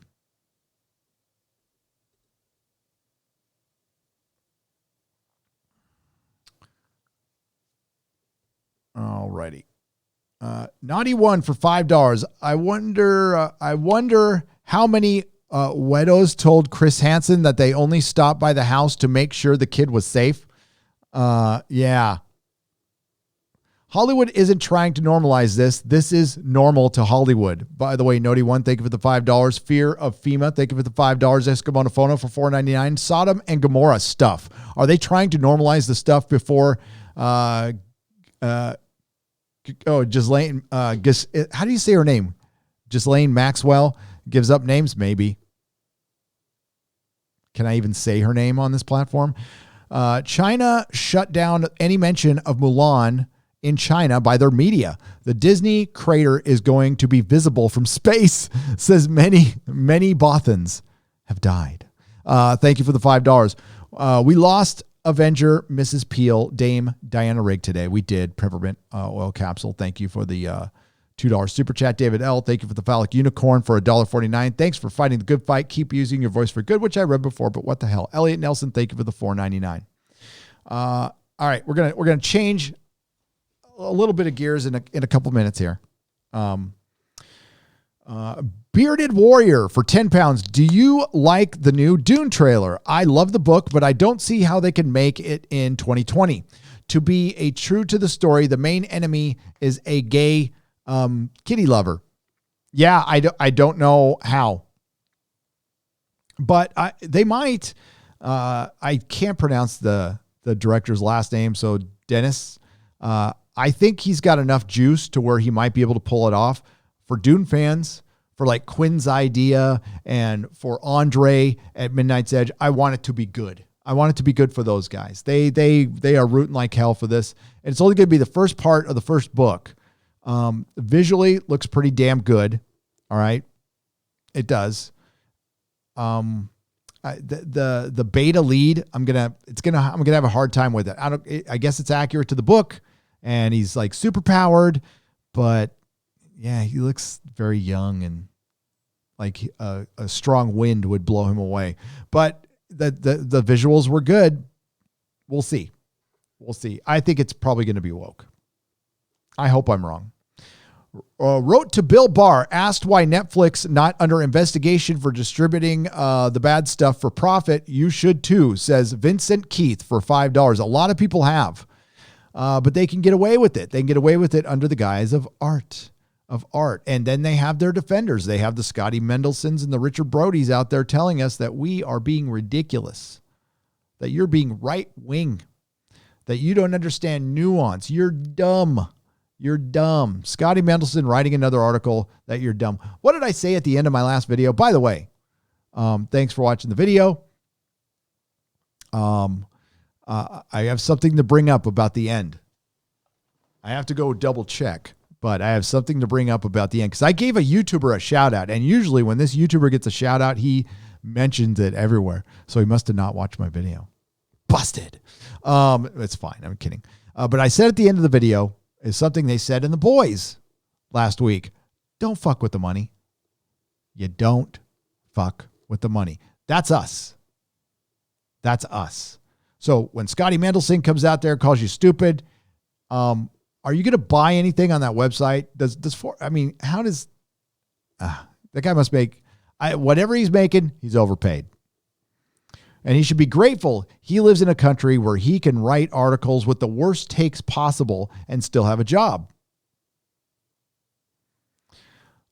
I now want to see a film with the wizard and a drug deal gone bad on a spaceship, says Oz for £5. Well, I do too. That'd be awesome. Well, honestly, Dune might be that. It's a drug.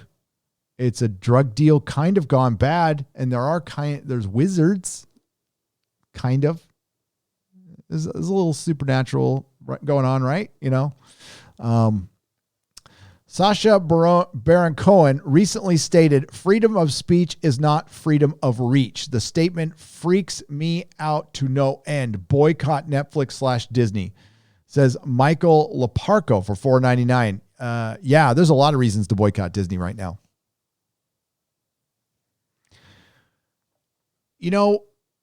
If Hollywood hadn't been grandstanding the last 4 years, telling us how much they care about the people, listen, we know they're full of shit. And it comes out every time you see an interview with them. Some are good at it, some are fine, some are not. These are the last people in the world who should be grandstanding about anything.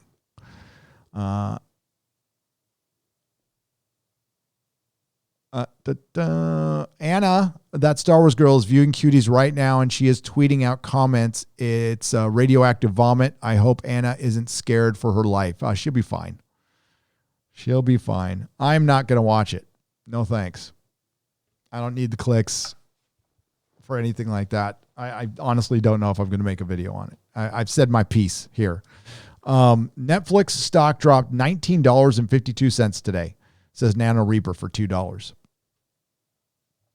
I saw the clips. There's 2 clips on Twitter that I watched. I don't need to see anything else. And I, again, fully aware of the context, fully aware that the director set out to call it out. And maybe she was genuine, but were the producers? Were they all? Poper Lives 34 Links says game over. Game over for $2. It is. Cuties stealing the innocence of our children. Sporky News Podcast for $2. Yep. Hollywood wants to steal the innocence. They've been trying to break down the family constantly. So is our education system. Larry, thanks for the thumbs up for $1.99. Dolified for $5. I think it's time we start making our own media. Hollywood is spiraling into a disgusting place. It is. And yes, I think we should just, pick up a microphone. Funny thing, I went to link. Somebody asked me, another YouTuber asked me what microphone I use. So I went to go shoot them the link, and they're on back order. All the microphones are on back order. So I think everybody is starting their own podcast. Good. We'll entertain each other. R.I.P. Mrs. Bond, Diana Riggs, Brown Gaijin for $2 hailed. Yeah, she's all-timer, that one. Scotty doesn't know. Scotty's got to go. Scotty Mendelson, by the way. GWS Hunter for $5. Yes, Scotty's got to go. NB Geeks, Let's Talk for $5. I will never support this. I hope they all are shamed. The parents, the studio, the media, to exploit girls like that is just sick as heck. It is. And they don't think so. They are running defense right now because the majority of us are pissed off, but they really don't think so. So we really need to get those people gone. Anybody who thinks like that needs to just be gone. And making it a partisan issue. It doesn't get any lower than that, folks. It doesn't get any lower than that. Mary Ashby for $5. Thank you, Gary. You are amazing. You make me happy to listen to you, and I missed being here when Logan was having problems. Glad to be back. Well, glad you're here, Mary. Thanks for the $5. Hope Logan's doing okay. Mine, Logan, is doing great. Hammerhand for $10. A friend of mine watched this and said one of these kids flopped a ooh on screen. I can't say that, Hammer. I'm sorry. But I wouldn't be surprised at all. Nothing but spin from the New Yorker here. Yep. Oh, no, it's bullshit. There are 2 clips that will tell you everything you need to know. You do not need to watch the film. I do not recommend you watch the film. Just don't. Syndek for $5. Hey, brother, glad to finally be able to catch you streaming live. Hope you remember me. Hope to meet you when you visit Texas. Nerdrotic family is epic. Yes, we will meet. And I haven't forgotten. I am trying to just keep up with everything right now and keep this channel going. The one thing that is the most important thing is keeping this channel going and keeping the entertainment going because I love it. I wake up in the morning wanting to talk to you guys. The subject matter isn't always the best, okay? But talking with you works me through it. There's dark shit in the world, okay? But it's not all that way. We definitely don't want to take that black pill. There are beautiful things in this world. There are good people in Hollywood. There are people in Hollywood who hate this shit. They're just not the people in power. We need to cycle that out. Look at Bob Iger's legacy right now. That guy was like toast of the town a couple of years ago. Now his legacy is shite. And Netflix, which was running it, they hadn't done a thing wrong. Now, I wasn't aware of Big Mouth, but I guess the argument could be made that Big Mouth is animated. It's still sick and I won't watch it. But it's out there. It exists. So Netflix, which could do no wrong, now done fucked up. They fucked up hard because there is a line this country in particular doesn't cross. And I know there's a lot of people who leave this country and go to France for precisely those reasons. One of them, allegedly, was R. Crumb, the artist, who I liked quite a bit until I watched his documentary.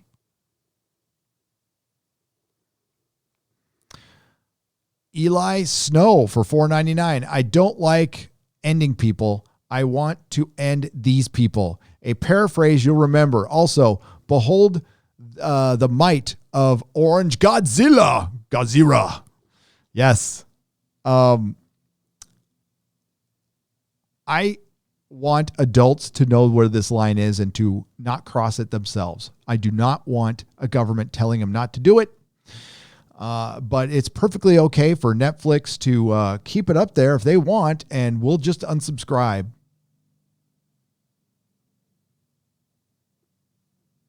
And the one good thing is this is the great uniter. Nobody likes Alfredo. Not even in prison. Christian S. for $5. The U.S. Marshals deputized the entire Oregon State troopers tombstone style. So now the riders are processed federally and aren't set free by lefties. Oh, shit. Really? Oh, that is hilarious. It seems to have worked. Is Greg Rucka's kid going on federal charges? We'll discuss what he's got to look forward to in just a little bit. Zelina SW for $4.99. We'll buy you dinner if you are in the Dallas-Fort Worth area. I'll let you know. We should be. Thank you. North American Hamrammer for $2. Need to Photoshop Trump hair and smile over San Francisco. Yeah, I'm surprised nobody else. Well, maybe you did. I didn't see everything. But yeah, San Francisco turned freaking orange. That's great. George Orwell, thank you again for the $200 super chat. You are brilliant. I'm going to read it again. George Orwell has been coming around for a long time, by the way. He never died. He's been around waiting for live streaming so he can chat in live streams. Book sales are real good. So I'm sharing with my favorite truth teller. You have an American story leaving to find freedom in a better world. My best to you, brother, and my best to you too, Jorge. Matthew Trump for $4.99. Gary, are you still stopping in Mesa, Arizona on your way to Texas? Yes, because I'm going to be going to New Mexico to see my dear mother, my other mother. I have two moms. They're not lesbians. I was adopted. So I'm going to visit New Mexico mom and my sister, my little sister, who's a firecracker, that one. She is a girl version of me. Sorry, world. Or maybe I'm a boy version of her. I'm not sure. Chamisa's awesome though. She's a good one. San Antonio is, it's the place to be. Great tacos, martinis, and good folks. Well, that is where I am going. Now it's going to be the outskirts. It's not the city itself because I am fucking done with cities.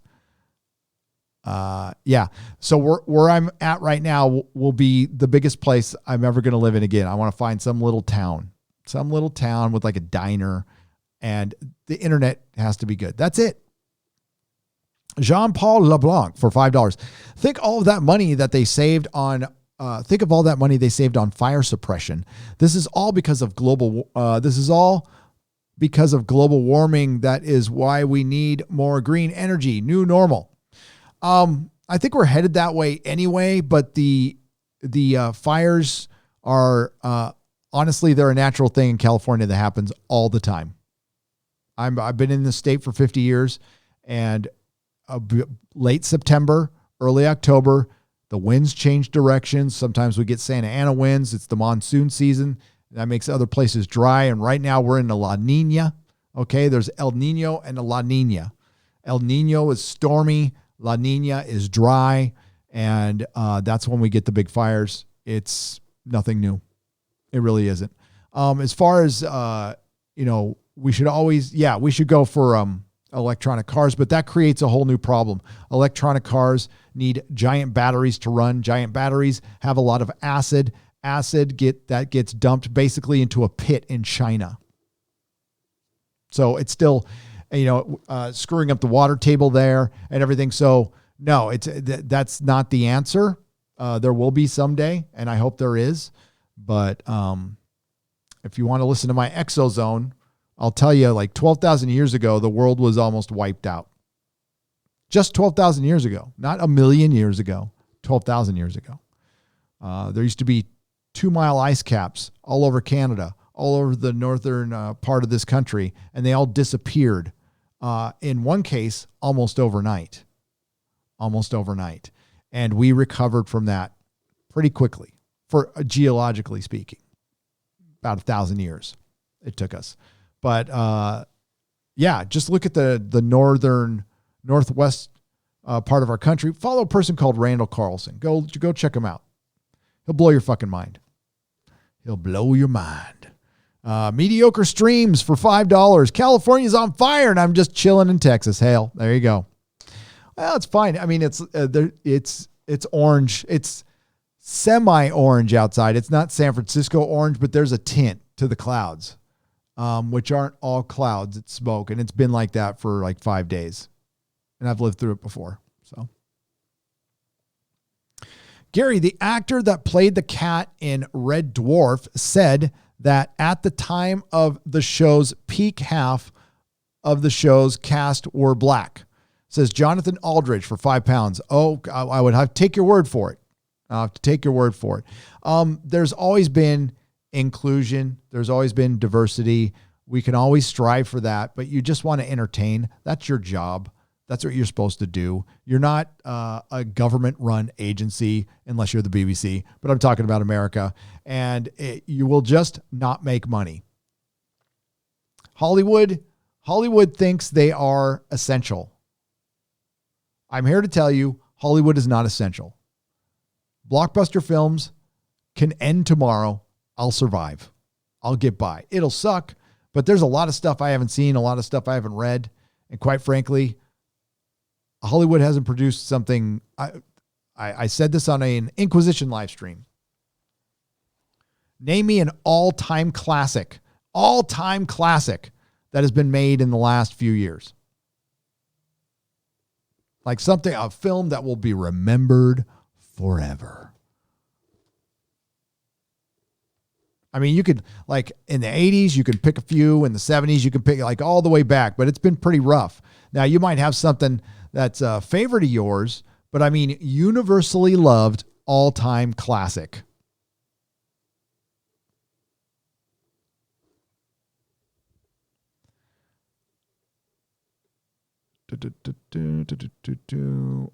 Maybe you could pick a couple, but I'm telling you, 10 years ago, you could have picked 5 easily, and it's hard to do now. There's good movies, but AFI Top 100, Raiders of the Lost Ark, Star Wars, original Blade Runner, or just Blade Runner. De Niro, TL Jones, The Comeback Trail Hollywood Try.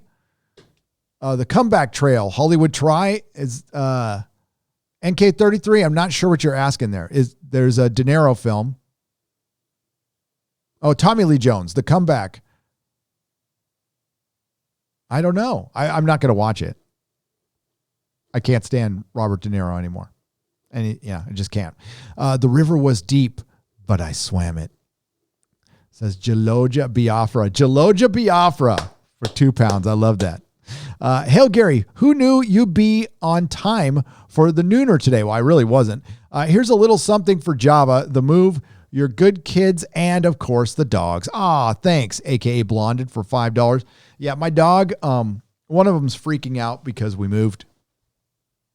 So it takes him a month to get readjusted. So anytime I walk out of a room, she's looking at me like, "You're leaving me forever."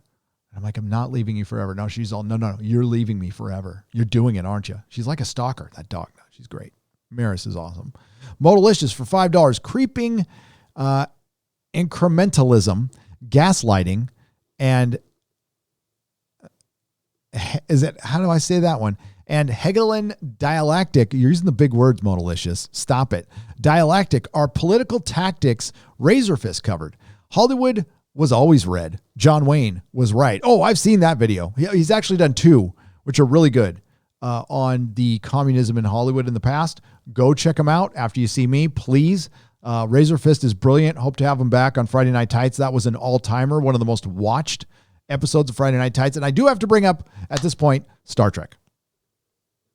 We'll get back to your super chats in just a second, but now is the time to discuss Star Trek Day, which was a fucking joke.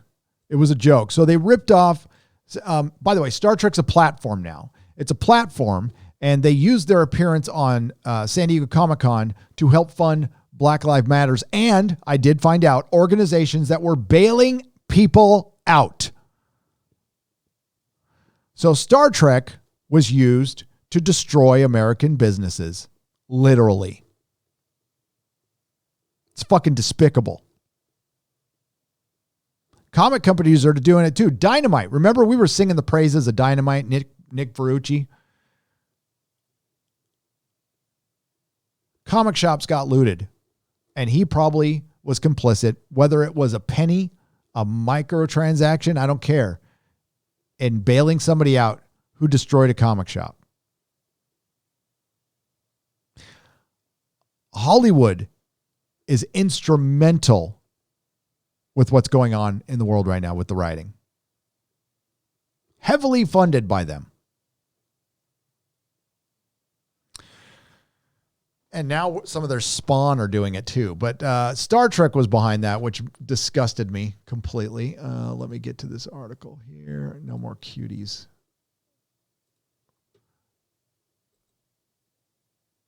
There we go. Let's start here, shall we? Okay, so there's Michael Burnham. And apparently, well, I mean, she probably replicated some extensions. That's fine. You see, this is their trailer for season 3 of Star Trek Discovery. And you see that it's got 2,500 likes. I'm going to have to reset this. Hang on. That's more like it. With 1,387,863 views. Interesting. So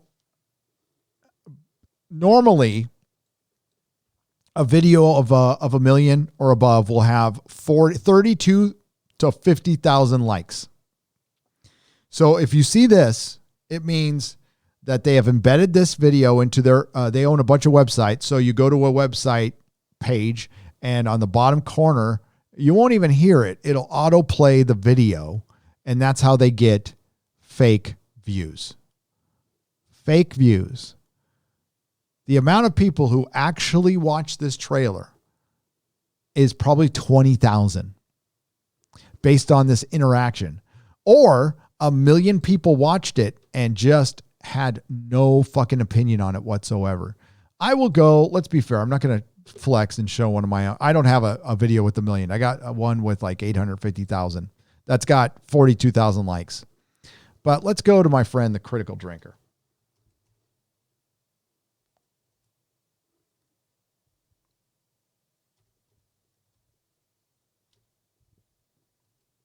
There he is. All right, so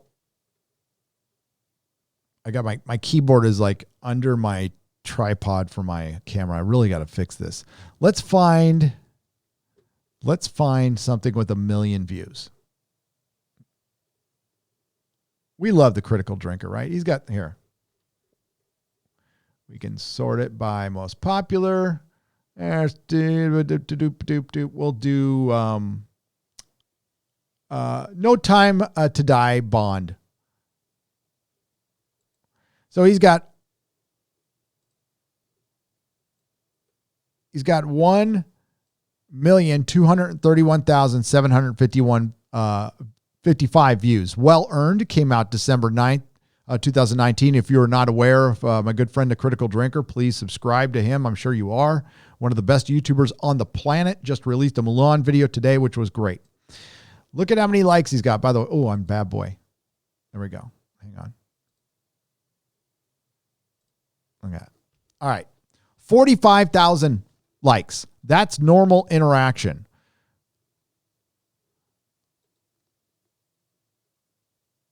But that's what we're dealing with Star Trek. Star Trek's a lie. It's a lie. They've done nothing but lie. They rip off other creators, allegedly, in my opinion, with the blue tardigrade, and they only won in a court case because they outspent Anas Abdeen, who unfortunately lost his appeal. Ladies and gentlemen, it's very sad. Alex Kurtzman is a thief, in my opinion. He's also a hack, in my opinion. I don't want anything personally bad to happen to the guy other than he gets fired from Star Trek and goes and makes another show somewhere else away from Star Trek. That's about it. But Alex Kurtzman, Kathleen Kennedy, Chris Chibnall are all working today, and they've all destroyed franchises. And, you know, the reason it was a big day for the Fandom Menace a couple of days ago is because everything we have been saying was confirmed by Daisy Ridley in one little oopsie statement when she came out and said they never had a plan. Well, of course, we knew that. We watched the film.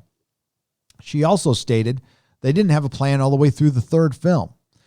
So I would say your instincts are pretty good. You have been on top of this, and your instincts aren't any different with Star Trek right now. Star Trek is in, it's massively failing. Nobody's watching it. And all you have to do is go look at Star Trek Day. So this is a channel with 211,000 subscribers, which is kind of sad to begin with, considering it's a network. And let's look at some of the view counts. We have a Lower Decks mid-season special. By the way, didn't watch Lower Decks today. Don't even give a fuck. 831 views. 6 hours ago, 831 views.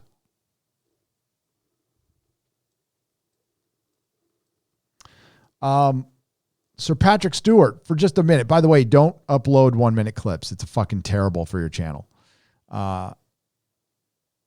They have a little sound clip of Picard, 3,900 views. There's the whole panel, 7,300 views. And that is over 3 hours. That means they only had an average of under 1,000 viewers watching at a time. My live stream from the same day, which I re-uploaded, by the way, on another channel, has more views than that. My Nerdrotic Nooner from that day has 10,000 views. And that's not counting the 25,000 it got when it was on my main channel. And I moved it over to Nerdrotic Live, which is where all my live streams go after this. So, and then, here, I got to scroll. That helps. You know, you got a 1 minute clip. By the way, just don't ever put those up. They're a waste of time. And I'm looking for, yeah. All right. So 18,000 views for the Next Generation panel, which I am guessing that shot up a lot. So I'm thinking that got embedded because that was a lot lower. So let me click on it and see what the likes to dislikes are. Maybe I'm wrong. Oh, it got embedded. This is bullshit. So it supposedly has 19,566 views with only 647 likes.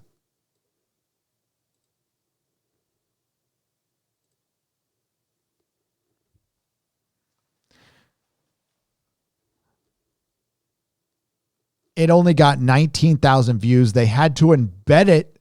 Thankfully, I've got screenshots, and so do others before they embedded it in one of their websites. And I mean, I don't know what to say at this point. The Fandom Menace was right again. And it's only a matter of time until this house of cards falls down. CBS Viacom maybe wants to sell. That would be my best guess, that they want to sell to a bigger entity, and that's the only reason they're keeping this thing alive. Alex Kurtzman is horrific at his job, yet he is the pinnacle of failing upward. So, and listen, he's still there, and Star Trek's not going to get any better. And if you're out there defending the cartoon because you look at life through partisan lens, or you just don't like us, or whatever, I don't care. The Orville's out there. We're going to get one more season. Hopefully we get more after that. If not, at least we got 3. And it's better than this garbage. And Star Trek Discovery Season 3 is coming. But they have been exposed. And if I'm wrong, show us the numbers, CBS. Show us the numbers. But now I know why you don't. Because nobody's watching it here.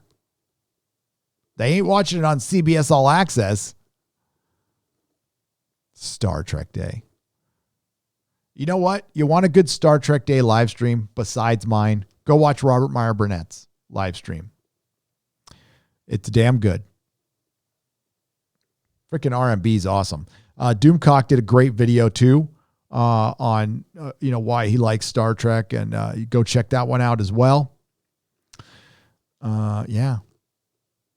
It's fucking sad. It's sad. Now, the only time the fan bases get energized at all is when somebody runs with the rumor. Whether it's true or not, you cannot deny it fires people up. Now, there is a rumor for Doctor Who out there that there's a new person at the BBC who wants to straighten shit out. And if it doesn't get straightened out, the show is going to get axed. There's also a rumor that Jodie will be regenerating. This Christmas that comes through Noel at the TARDIS zone. I don't think so, but God, I hope I'm wrong. And Noel's a good dude. He's just running with the rumor he heard from a source, and that's fine. He is free to do that, and I support him completely in doing that. And the problem being also told me that too, so thank you, Hale. And we did get a little information that's very interesting today. Concerning Doctor Who. Turns out that Sacha Dhawan hasn't signed on for season 13. I have to shrink this a little bit. Hang on.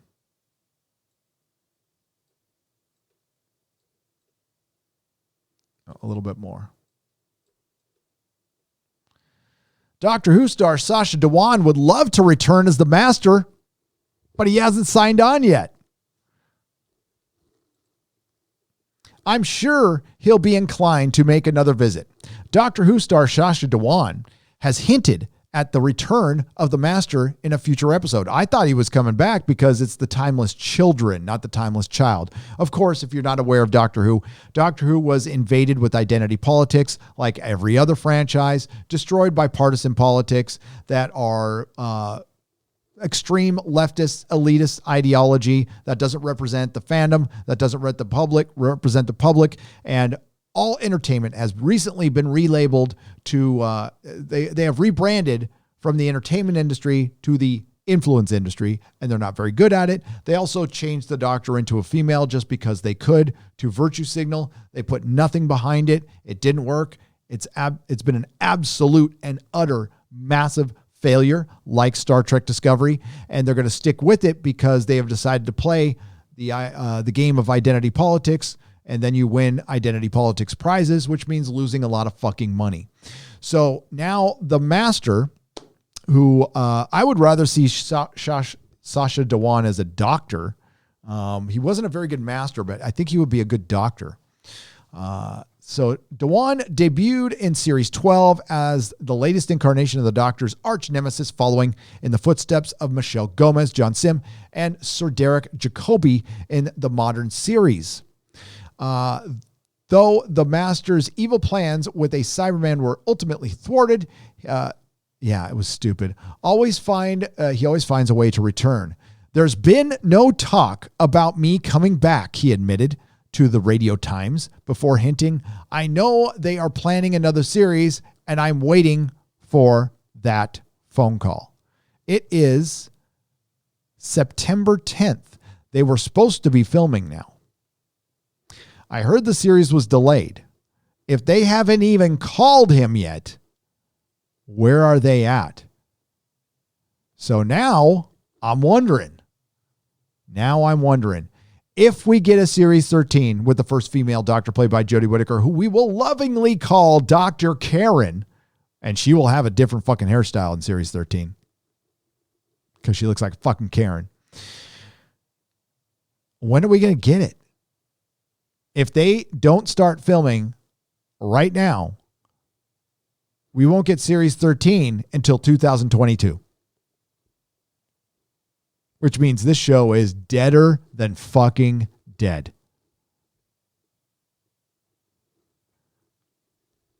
And in these hyper divisive times where you have gone completely to one side, you shouldn't be surprised at all when you lose half your audience. And you're going to lose more. I would really love to come back. I'm just really excited. I'm just really excited to see if I do come back, where they would take the character. You know, the Master's so unpredictable. He can get out of anything. I'm sure he'll be inclined to make another visit. I hope. However, Dewan admitted it would be quite intimidating to approach another Master story, given the way the entire 12th series was built around his reappearance.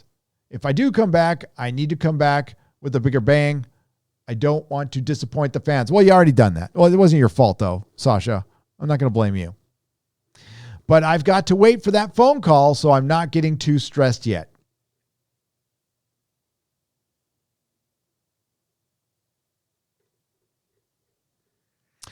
So that's interesting. That's very, very interesting. I'm starting to think that there might be some truth to the rumor that there are some real problems. And that's the last thing I heard, is there are some problems. I've heard that with Star Trek too, but I'm not getting any details. So I don't know what to say. There's problems with fucking everything. I got problems. We all got problems.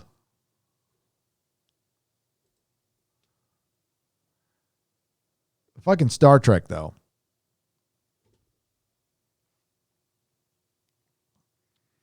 And it's all Hollywood wanting to get, it's normal for Hollywood to get hyper political around election year. But as you all know, we've been in election season for 4 years with the mainstream media, with Hollywood. We're all fucking fed up with it. And now that we're seeing them actually complicit into some of the destruction of our society, actually funding behind the scenes and overtly the rioting and the looting, and using franchises that we built to do it. You have every right to be angry. You have every right to be angry. And for the disingenuous little twats out there who say Hollywood has always been like this, what are you being angry about? There's no fucking problem here at all. You're lying or you're dumb. I don't know which one it is. But they're still out there. They're still out there trying to equate our commentary, our criticism as something partisan, accusing us of white supremacy. I ended up on a list. Pretty high on the list too. Good thing my Vietnamese son doesn't know that. Got to keep it a secret. Shh. But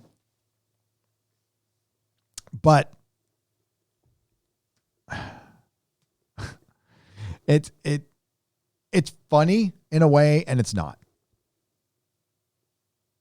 I get more angry when they do it to my friends here on this platform. people I talk to behind the scenes. And I don't think anybody here would be a fan of a white supremacist. So, and like at times you don't want to give these things oxygen. You don't want to give them attention because that's all they're trying to do is get attention. It was brought to me. There's things I can't say. There's things I can't say, and there's things I can. I love my co-host Doomcock. He co-hosts the Inquisition with me. He's a good dude. Talk to him quite a bit behind the scenes, and he of course has a character. It is a character that we need to keep the character up because that's all it is it's a character. It's just a character. And I can tell you without a doubt, all you have to do is watch his live streams. Watch his live streams and listen. He's very passionate. He's extremely passionate about pop culture, what he believes in. And just like Jeremy, both Jeremys, just like Jeff from World Class Bullshitter, none of us are really even right wing. But I don't want to falsely equate right wing to white supremacy because that's the narrative that the media has been running. And the reason they're going after us is we simply go, you know what? That's bullshit. That's bullshit. Not everybody who likes the Orange Man, as a matter of fact, the vast majority of the people who like the Orange Man are not bad guys from Germany. But that's what they love you to believe. And it's been ingrained in every single fucking thing we watch. It's practically in commercials now. We're seeing it in sports, and we're fucking sick of it. And it's having the reverse effect. At least people are waking up to it.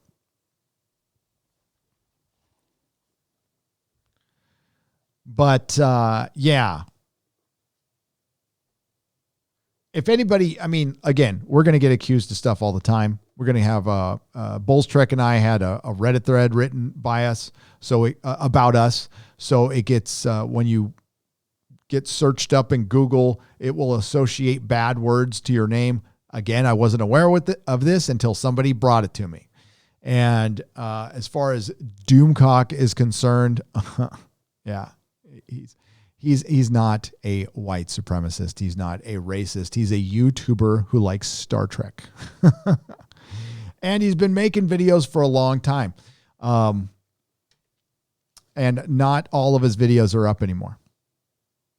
Because of he was concerned about the COPA thing with Harvey. So and he can always put him back up, but that was brought to me in an email, and I'm just like, you shake your head at this shit. But it's okay. That's part of the game. It's part of the gig, and it's perfectly okay. And do I get like angry and deep down inside, do I want to go after these people? And sure, I'm human, but I won't.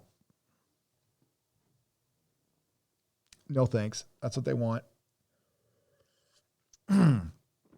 But you know what? If you want to criticize me for anything or criticize Doomcock for our content, perfectly okay. Make all the videos you want. Don't mind. But if they want to start getting in areas of like, at least, you know, when I ended up on the list, it was some anonymous a-hole, and that's what it usually is. Some anonymous a-hole. And that's fine. Again, whatever. Doesn't, you know, it happens. It's part of the gig. But remember, like, I am pointing out bullshit, Hollywood hypocrisy. I'm trying to, just get the word out there that they are trying to normalize crap with cuties, and Star Trek has been invaded by identitarians who have destroyed the franchise. Same goes with Doctor Who. Same goes with Star Wars. And it was just proven again with Daisy Ridley, showing they had no plan. The only reason they grasped on the Star Wars was to get their political message in it and make a bunch of fucking toys. And they thought we were all fucking dumbasses and we'd come and go watch it and give them their money. Well, you could certainly get away with that once. You can. But if you look at the numbers, listen, there's a lot of people who don't notice this stuff. I don't want to blanketly call everyone a dumbass who went and watched the movie and liked it. A lot of people watch stuff hoping it's going to get good.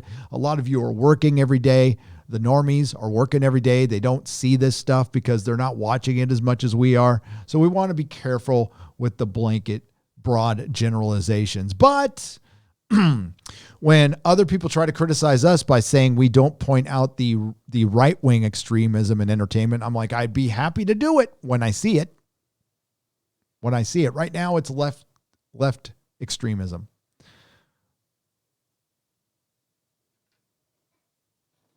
When you're on this platform, it takes a while to formulate your arguments, and either you got it or you don't. I mean, listen, you can keep trying, and if it's a fun hobby to you, do it forever. That's cool. But if you're just saying, especially when you're going after the same person or the same two people over and over again, broken record, man.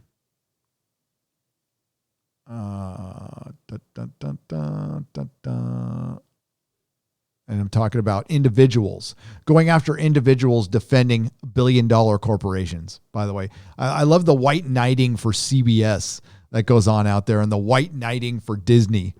That doesn't look... here, do I have... Let's see if I can find the picture.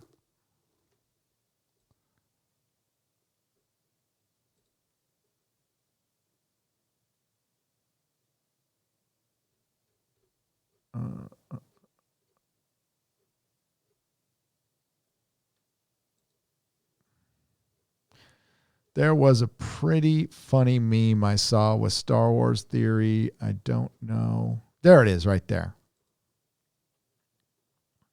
My Nerdy Home tweeted this. Steph tweeted this. I want to give her plenty of credit there. There she is. The moment when you realize the Fandom Menace were right all along. Oh, look at Star Wars Theory's face. Well, that face will be on some Star Trek fans in the next year or two. That's the face that Doctor Who fans had on. The ones who were holding out that Jodie would turn things around. That's the face of your corporate white knight. Right there. Sucking on that Disney knob. And that's, you know what? That guy's got millions of subs, man. Millions of subs. So it worked for him, but like, what's he going to be talking about now? Avar? Is Star Wars Theory going to theorize about Avar from the Let's Get High Republic? Is that another thing they're not going to plan? I think we saw what their plan was. It was on that whiteboard. Dinosaurs.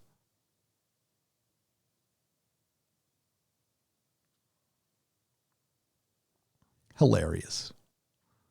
Hilarious. Oh, my goodness. All right. Back to you. Back to you, chat. Samuel Stafford for $100. Greetings from El Paso. Some more gas money for your move. God bless. God bless you. God bless you. And I'm not even religious, and I'm saying it. Thank you for the $100.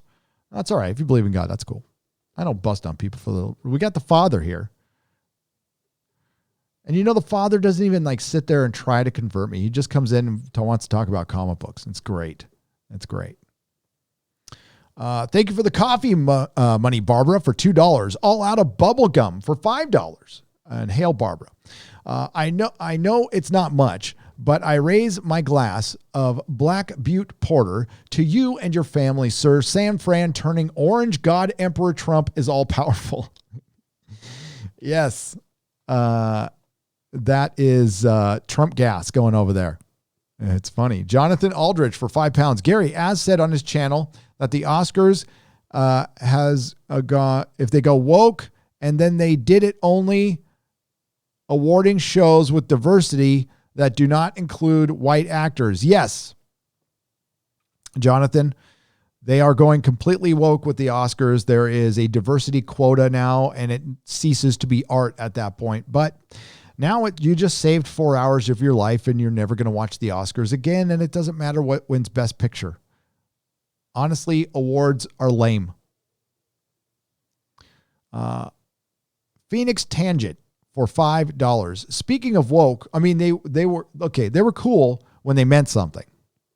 Speaking of woke, DC is doubling down on the woke by hiring New York City birdwatcher and Karen victim Christian Cooper to write a super woke comic. Yes, and the comic literally is about a birdwatcher who gets a pair of binoculars. When he looks through it, he sees the faces of dead black men like George Floyd.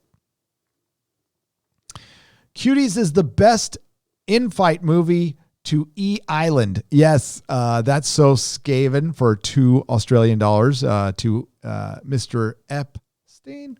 Fat Freddy's Cat. Thank you for the joining at the proto-molecule level. I appreciate it. Sean Gone for $10.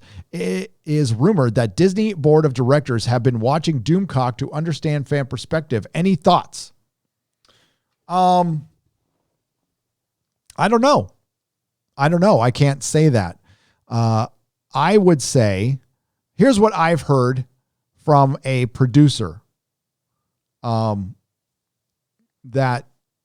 they do watch us, but it's Star Trek. I don't know about I'm not in the Disney board of directors. I'm not sitting in the Disney board of directors. But what I have heard is they do watch us and we get under their skin, and that they were specifically talking about me. I don't like to flex. Okay. I don't, but I went on a tour of a TV show, and I was told that we get under their skin. And then I was mentioned directly when it comes to Star Trek. I have also heard that they watch my live reviews of TV shows, and they watch my live streams. I tend to live stream the most, and they watch you guys in the chat. And I've reported on this before, so maybe that's where that rumor came from, because I was told that they want to see real time what people think, and it was concerning my live streams. I mean, I'm not comparing. I'm just telling you like what I've heard from an actual Hollywood producer. As far as Disney board members watching live streams, I think their assistants might. I think that's a possibility. I've always said that if you do a review of a TV show, there's a very good chance somebody from that TV show will be watching your review if they can find it, because they want to know what people think. I have said that all along, because I interviewed an actress from Happy when I had 300 subs, because she was watching our live stream reviews of Happy, and we were one of the only channels doing it. So, and she wasn't like, she was just a B character in it. She wasn't like a main star, but, yeah, she came on the show and she was perfectly cool. So yes, they do watch. As far as board members are concerned, I don't know if board members know what YouTube is. These are bankers. We're talking, these aren't just lower level people. These are billionaires. Go look at the board of Disney. I believe Rupert Murdoch is on that board. Disney don't give a fuck what we think. If they did, they would have changed stuff sooner. They would have listened to the Fandom Menace. As right as we were, we lost. Star Wars is dead. Doctor Who is dead. Star Trek is dead. We lost. Doesn't mean we shut up, because we still could get some change. And you don't know until you try. And you got to keep trying. Look at how long it took for the Fandom Menace just to get noticed. And I think things would have changed drastically if it wasn't for the coof and the rioting and the looting. I've said it before. I'll say it again. Hollywood thinks it's 2016 again because of the rioting and the looting that they helped perpetuate, by the way. That's not the case. The consumers are actually more pissed than ever. The customers, not the consumers. The consumers will eat up whatever the fuck they put out. The customers won't. And our taste has not changed. Terminator Dark Fate would still be a flop. Birds of Prey would still be a flop. A woke James Bond movie will be a flop, but there won't be any hits anymore because they don't have theaters. And then when they have theaters and people feel comfortable enough to go, that could be years because partially your own damn fault. Your own news agencies have been running out there running fear porn for 6 months straight. Of course, people are going to be afraid to go to a movie theater now. Personally, I'm not, but people are. By the way, it's considered partisan to say things like, you should go to work. Things aren't that bad. You're called a coof denier. Nobody's denying it. It's out there. It'll be out there. It's going to continue to be out there. We still need to live our lives. We still need our purpose. And it is proven beyond the shadow of a doubt that you have a very good chance of being okay. Beyond a very good chance. A more than likely chance you'll be okay. Just about as much as you getting into a car and driving somewhere. It's all political fucking partisan games now.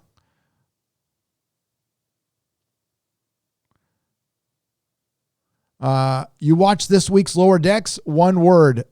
Me Seeks. I haven't watched it. I don't think I'm going to. It's boring.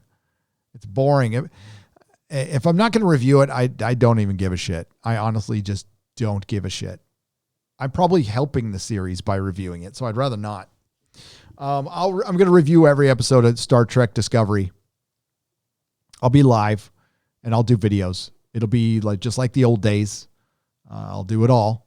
But the cartoon is like nothing. It's the best thing they produced and it's still bad. So, but yeah, as far as, they've always been, Sean, they've always been checking out our live streams.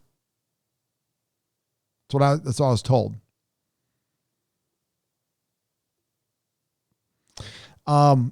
Especially Star Trek. I can't speak for Disney though. I don't know about that. They probably want to know when people are talking about them though. They probably watch the videos, but the best information again is from the live stream because it's you guys real time. Bread Moth for $5. How did Abrams and Kurtzman make great sci-fi shows called Fringe become so utter garbage at making anything else? Also, have you ever watched Fringe? Yes, I watched Fringe and it was okay. I wouldn't call it great. It really went south in the ending. But it was good. It was good. But Abrams, the first part of Alias was good too.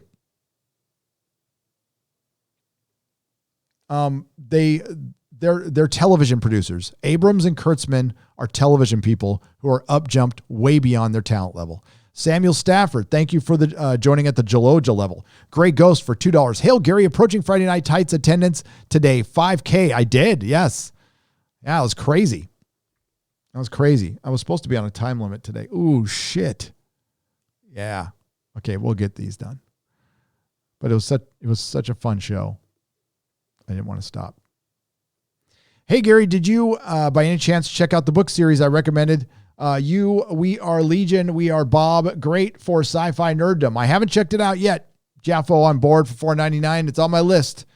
I will do my best. Books are not anything I can get into right now. I am reading right now, but I'm kind of trying to get started on Dune. Jonathan Aldridge for £5. Gary, I saw your Star Trek First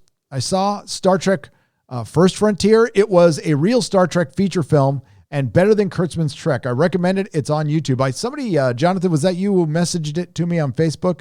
I'll check it out. Yakzilla for $4.99. Thank you for the donation. Nothing to say, but thank you for the donation. Sherry DA 2018 BB for $4.99. Found your channel a year ago and have enjoyed your content. Lived in Cali in the early 90s. Had a ball, but so glad that I left in 94. Best of luck. Thank you, Sherry. And yeah, I'm glad you got out of here too. That was a good time to get out of here. You always provide great content. Thank you sincerely. Here is some fuel for your lifestyle. Thank you, Bass Mechanic, for $10. I appreciate it. Thank you. You guys entertain the hell out of me. Dwayne Longifer for $5. Thank you for the donation. Look at this. Paula RL for £4.99. You knew it was a matter of time before Hollywood would try to normalize the exploration of children. Thank you, Gary, for not being afraid to speak up, and I won't be. Not on this issue. And thank you for being here. I appreciate you. Dwayne Longifer for $10. Their explanation is it's a movie pointing out exploitation of young girls. That's like showing a porno with no narrative over the top explaining how it objectifies women. Exactly. Michael Laparco for $1.99. Contact the Department of Justice. On Scotty Mendelson, maybe. I'd put him on a watch list at this point. Something very similar to Cuties is still on YouTube. Look up 7-year-old single ladies. Remember that controversy? I don't, Zardu. But you know what? Oh, maybe I do. That's still on YouTube? Oof. YouTube. Thank you, Zardu. Yakzilla for $4.99. I agree with the bro. Cuties is nothing but child bad stuff. And I'm a black person. Thanks for keeping it real, man. You are welcome, and thanks for being here. Yeah, that's not an anything issue. It's a human issue. Sons of Titan for $5. Movie about critiquing exploitation children in movies by exploiting them is sad. Is said movie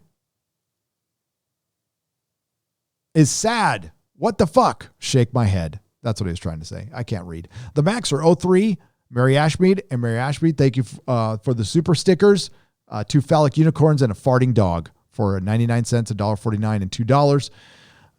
Rebecca Gull. Ian, what's up? 50 pounds, LGBTQ, etc. Now wants to include a P. Really? Sigh. If you can see it, normies, speak out. Do not sit on the fence. If you don't stand for something, you fall for anything. Thanks for not being Switzerland, Gary. You rock, geezer. You too, youngster. Thanks, man. I appreciate it.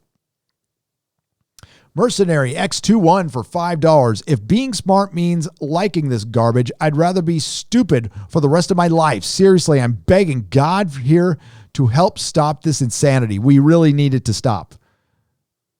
And we need to be fucking outraged and pissed. And enough of this shit. Chris Monroe, welcome to the Jaloja level. Jonathan Aldridge, what about the return to film and entertainment industries that are not only independent, but also national in each country? Ideas can be shared. They can. And I think we should spread it out. I think there should be just local entertainment everywhere now. New conservative movie studio coming. What would a conservative sci-fi show or movie look like according to you? Well, I don't know. I mean, for $7.50, probably Brave New World, right? If you wanted, well, I wouldn't effing know because we haven't seen anything. I wouldn't know. I would guess that it would be considered conservative. It was just a movie at this point. FNP. Peter Slabby for $1.99. Thank you for the donation. Thomas Gooch for $5. Support from Kentucky. Support from Kentucky. Here's $5 for your gas to get at least 20 more miles away from there. Fucking A, right. Thank you, Thomas. And Apex Tyrannus for $10. The age of consent in most of the world is actually between 14 and 16, which is too low in my opinion. Technically, they could do Cuties with even 14-year-olds and defend it in Western areas. No country supports preteen sexualization. No. Kids cannot consent. No Limit Brian for $1.99. Connecticut has ridiculous taxes also. I've heard they do. Gary, have you considered Waco, Texas area? Just another red shirt for $4.99. Not yet, but I am open to anything except for a big city.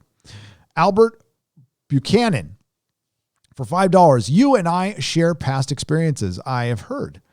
No, I'm just kidding. No, you don't want to share past experiences with me. You really don't. Okay. Chris, 35535 for $50. Gary, can you pass on this 50 to anyone who emails you proof they've canceled their Netflix, as long as they spend it on something that brings them joy? I could pass that on. I mean, if you want to prove it anyway, but that's awesome, Chris. That's brilliant. I can do that. We'll think, I'll work that into Friday Night Tights, and I'll get back to you on that one. But thank you. Yes, we will use it for that. We will pass it on to somebody else. Says Count Zaroff for 10 pounds. Completely disagree with Doomcock's rumor. Disney will enforce and continue the woke propaganda big time, even more than before. Recoiling from it now would be a terrible confession of failure, and it would be bending the knee to the right-wing conspiracy. And they are far more worried about that than actually making money right now. They are in a bad way, Disney. Disney has been busted with Mulan. So I promise this. I'm going to finish the show up with this. I'm not going to show their pictures. John Malkovich, his kid got busted rioting in Portland. Greg Rucka, a comic book writer, his kid got caught rioting in New York and damaging property, $100,000 of Starbucks, not giving a single shit about the people who work there, about our country, about our system. There are ways to peaceful protest that you could do all day long, but going and destroying property when you are the son of a millionaire, not a good look for that millionaire. I'm sure Greg Rucka gave him a little pat in the butt and said, good job, boy, because that's the kind of guy Rucka is. Rucka is a chief architect of SJW Marvel and an overrated writer.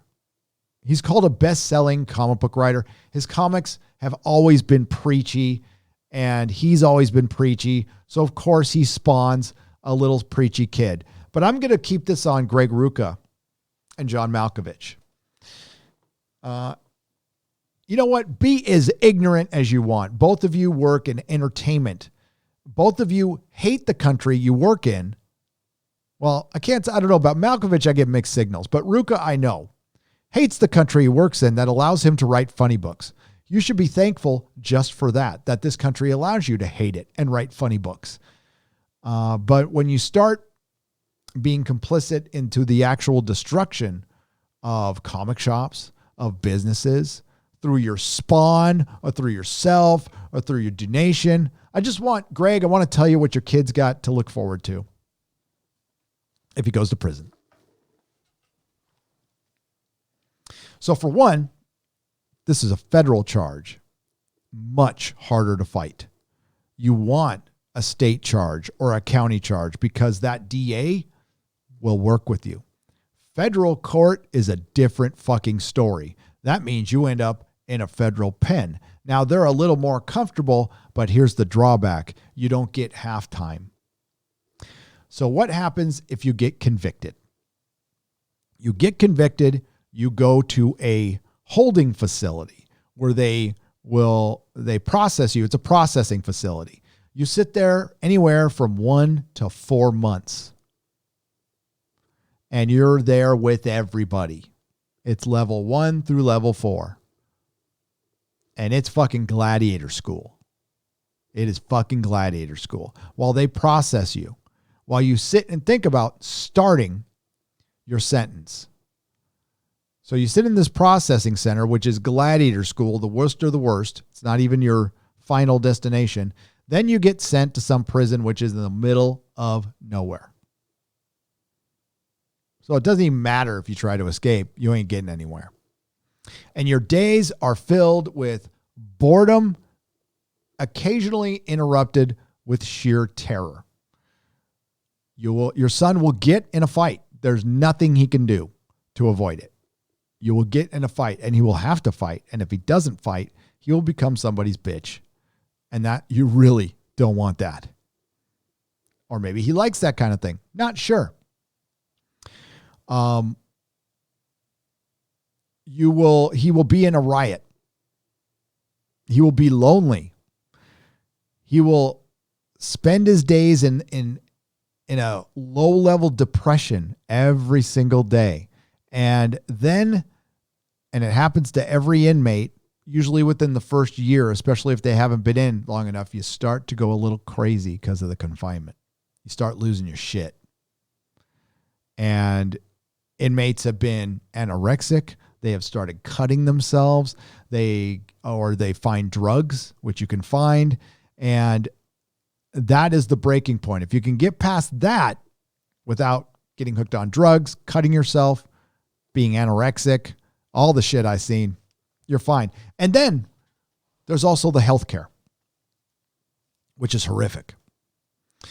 If you get sick, like I did, I got a viral stomach infection, which I lost a lot of weight to the point where they thought I had fucking AIDS. They gave me an AIDS test. I didn't have AIDS.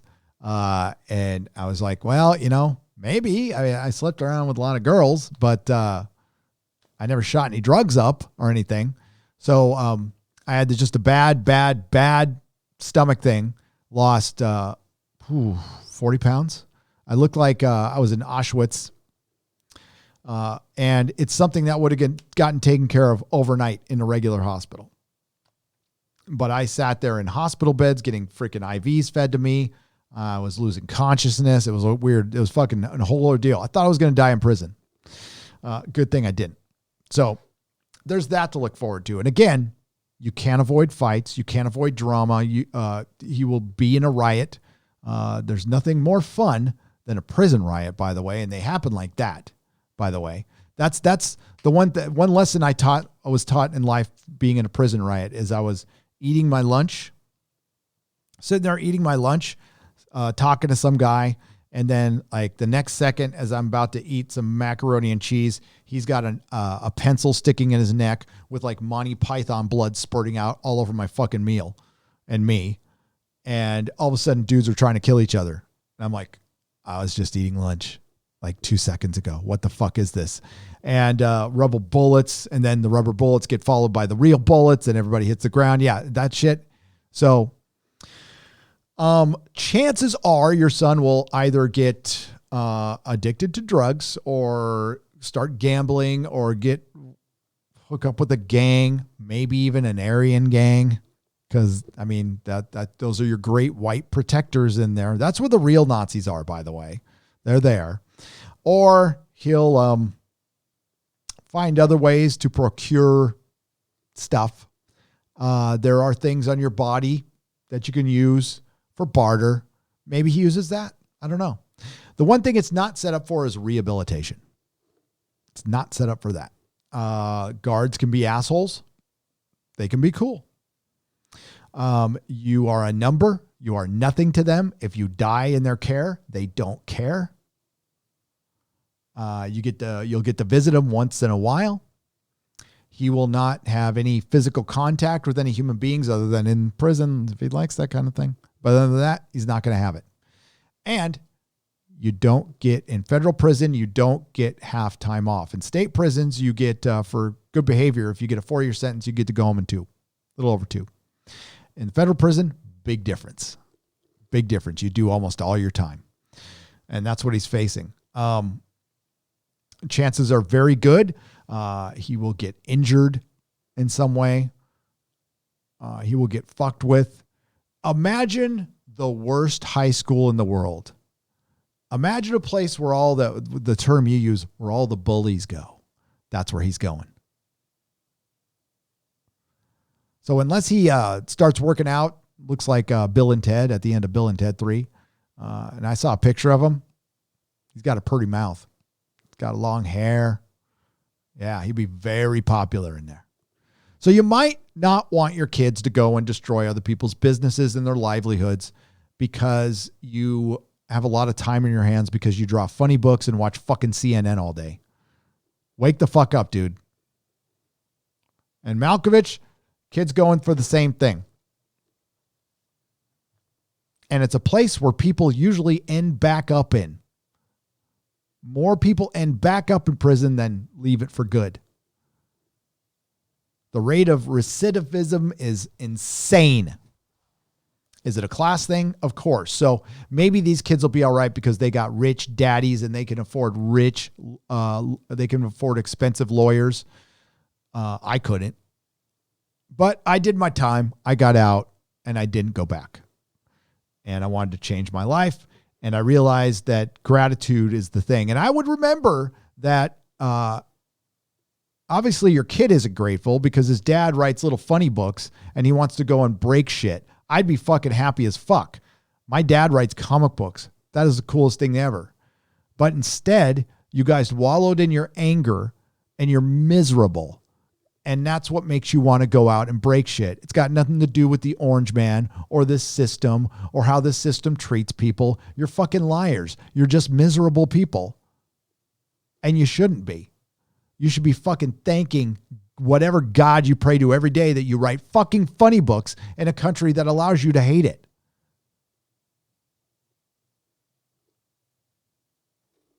Talk about entitlement. Oh, and your son being a millionaire, yeah, or you being a millionaire or popular, that will just make your son a target. He'll probably have to go into protective custody, which will put him with the Fredos. That's what he's got to look forward to. Okay, I'll read a couple more super chats and I got to get out of here. It's a fucking nightmare. It's a fucking nightmare. It's meant to be a nightmare. It's meant to be a miserable fucking place. Now, if you work your ass off, yeah, there are jobs you can go to and you can learn stuff. I mean, the schools are kind of behind and everything, but you can like finish your high school diploma. You can get a vocational skill. Again, they're a little behind, but it is possible. Most people don't. Most people just sit on their ass and do their time. I took a job. Where I got a whopping $1 a day. $1 a day. Yes, there is cheap labor in there, but it's optional. It's not forced. It's like, hey, you can make a little money while you're doing your time and it gives you something to do. Fuck yeah, I was happy to do it. Now you get $1 an hour if you're fighting a fire. A whole $1 an hour and a steak dinner afterwards. That's all the only thing I cared about. Is I would go fight a fire for 8 to 10 hours, practically die for steak. That's how bad it was. Mr. Tickle Trunk for 5 Canadian pesos. I missed the actual diverse and thoughtful Star Trek. The updated for modern times tokenized Star Trek contextualized my inner Padawan. It really did, Mr. Tickle Trunk. It's a bunch of fucking shit. And they don't even get their history right. What do you think has been the wokest episode of TV sci-fi recently? My vote, Reality Bites, Supergirl 5, or Doctor Who Trump episode. Ooh, it has to be the final episode of Watchmen was the wokest fucking shit I have ever seen. New Doom preview, The Expanse, Shock 2957, not for $9.99. I'm not sure what you're asking. Is it like The Expanse? I thought the new Dune trailer looked pretty good, but I'm not a super Dune fan. I might be after the movie, but Paul looks like a girl, kind of. Red Monarch, thank you for the 99 cents. But apparently he's supposed to be that way in the book. Still hope you watch old shows like Babylon 5, 5 Reasons of Amazing Sci-Fi, some relevant to today's situation, just like Blake 7. Episode reviews from you and guests would make my year, says Mr. Tickle Trunk for 10 Canadian pesos. Once this studio is fixed, I'm going to daily entertainment, folks. Like every single day. Now, I've got to pump up my video production a little bit. We've had a really fucking good month. It's been a really good month on this channel, and I want to keep it going. But we are going to daily entertainment here. And you know, some of the live streams won't go for 4 hours, but you're going to get something every day. Going to be making some changes to Patreon. The memberships are still a thing. I do believe if I have time, if I can finish my video today, I will do a member stream tonight. I'm not sure though. That's why I haven't posted it. I've got to get a video done. I was going to do Cuties, but now I'm like, I've kind of got my fucking yayas out. I'm not sure. I think the time has passed, but we'll see. Jonathan Aldrich, thank you for the £5. What's a P in the alphabet community? What's a P in the alphabet community? Oh, well, what do you think, Jonathan? It is a Fredo. Cuties needs to be cooked on your grill. Support. Thanks, Mary Ashmead, for $2. And for $20, can't wait for Friday Night Tights tomorrow. It feels like if you feel like reading, Vindictive Apocalypse is on Kindle. Good movies, books, and series will fill the gaps eventually. See a need, fill a need. We need good entertainment to return. Eric Bailey, thank you for the $20, and you are not wrong. 2020 is going to be okay. Rick Moranis has been in front of the camera again. Oh, well, he's coming back. 2020 is going to be okay, folks. We're alive. Well said, Gary. Thanks for the raw honesty and best of luck with the ongoing move. Keep being the oasis of common sense, denouncing insanity. Thank you again, Count Zara, for $5. I don't think I hit. Oh, by the way, I'm going to say it out loud. I missed a super chat, a couple super chats. They're all going to be in the square up tomorrow morning. Shout out to Drunk 3PO. And you know, Drunk 3PO, like he'll know that I said this. Like every time somebody shouts him out, he like makes a point of it. He didn't watch my video. Drunk 3PO did not watch my video. Because if he did, he would have heard me shout him out at the end. He's busted. Busted. So busted. Did you hear Q is going to appear on Lower Decks episode? No! He is not down with this. Fuck Lower Decks, Nicholas Horton, for £5. But thanks for letting me know. Nicholas Horton is like a good source of information, man. Keeps me on. Red Monarch, thank you for the 100% super sticker. And I cussed Star Wars Theory and called him disingenuous on his Daisy Ridley vid. Did I go too far? Look for my comment when you have time, Gary. Yeah, I'm sorry. We'll just look at the meme, Max Santiago. Star Wars Theory called out the Fandom Menace. Star Wars Theory was nice right around when his movie was getting funded. And then after his movie got funded, he's all, well, I'm talking to Lucasfilm, so I can't talk to you, which is fine. Just come out and say it. But teaming up with Collider and stuff like that, go ahead. It's fine.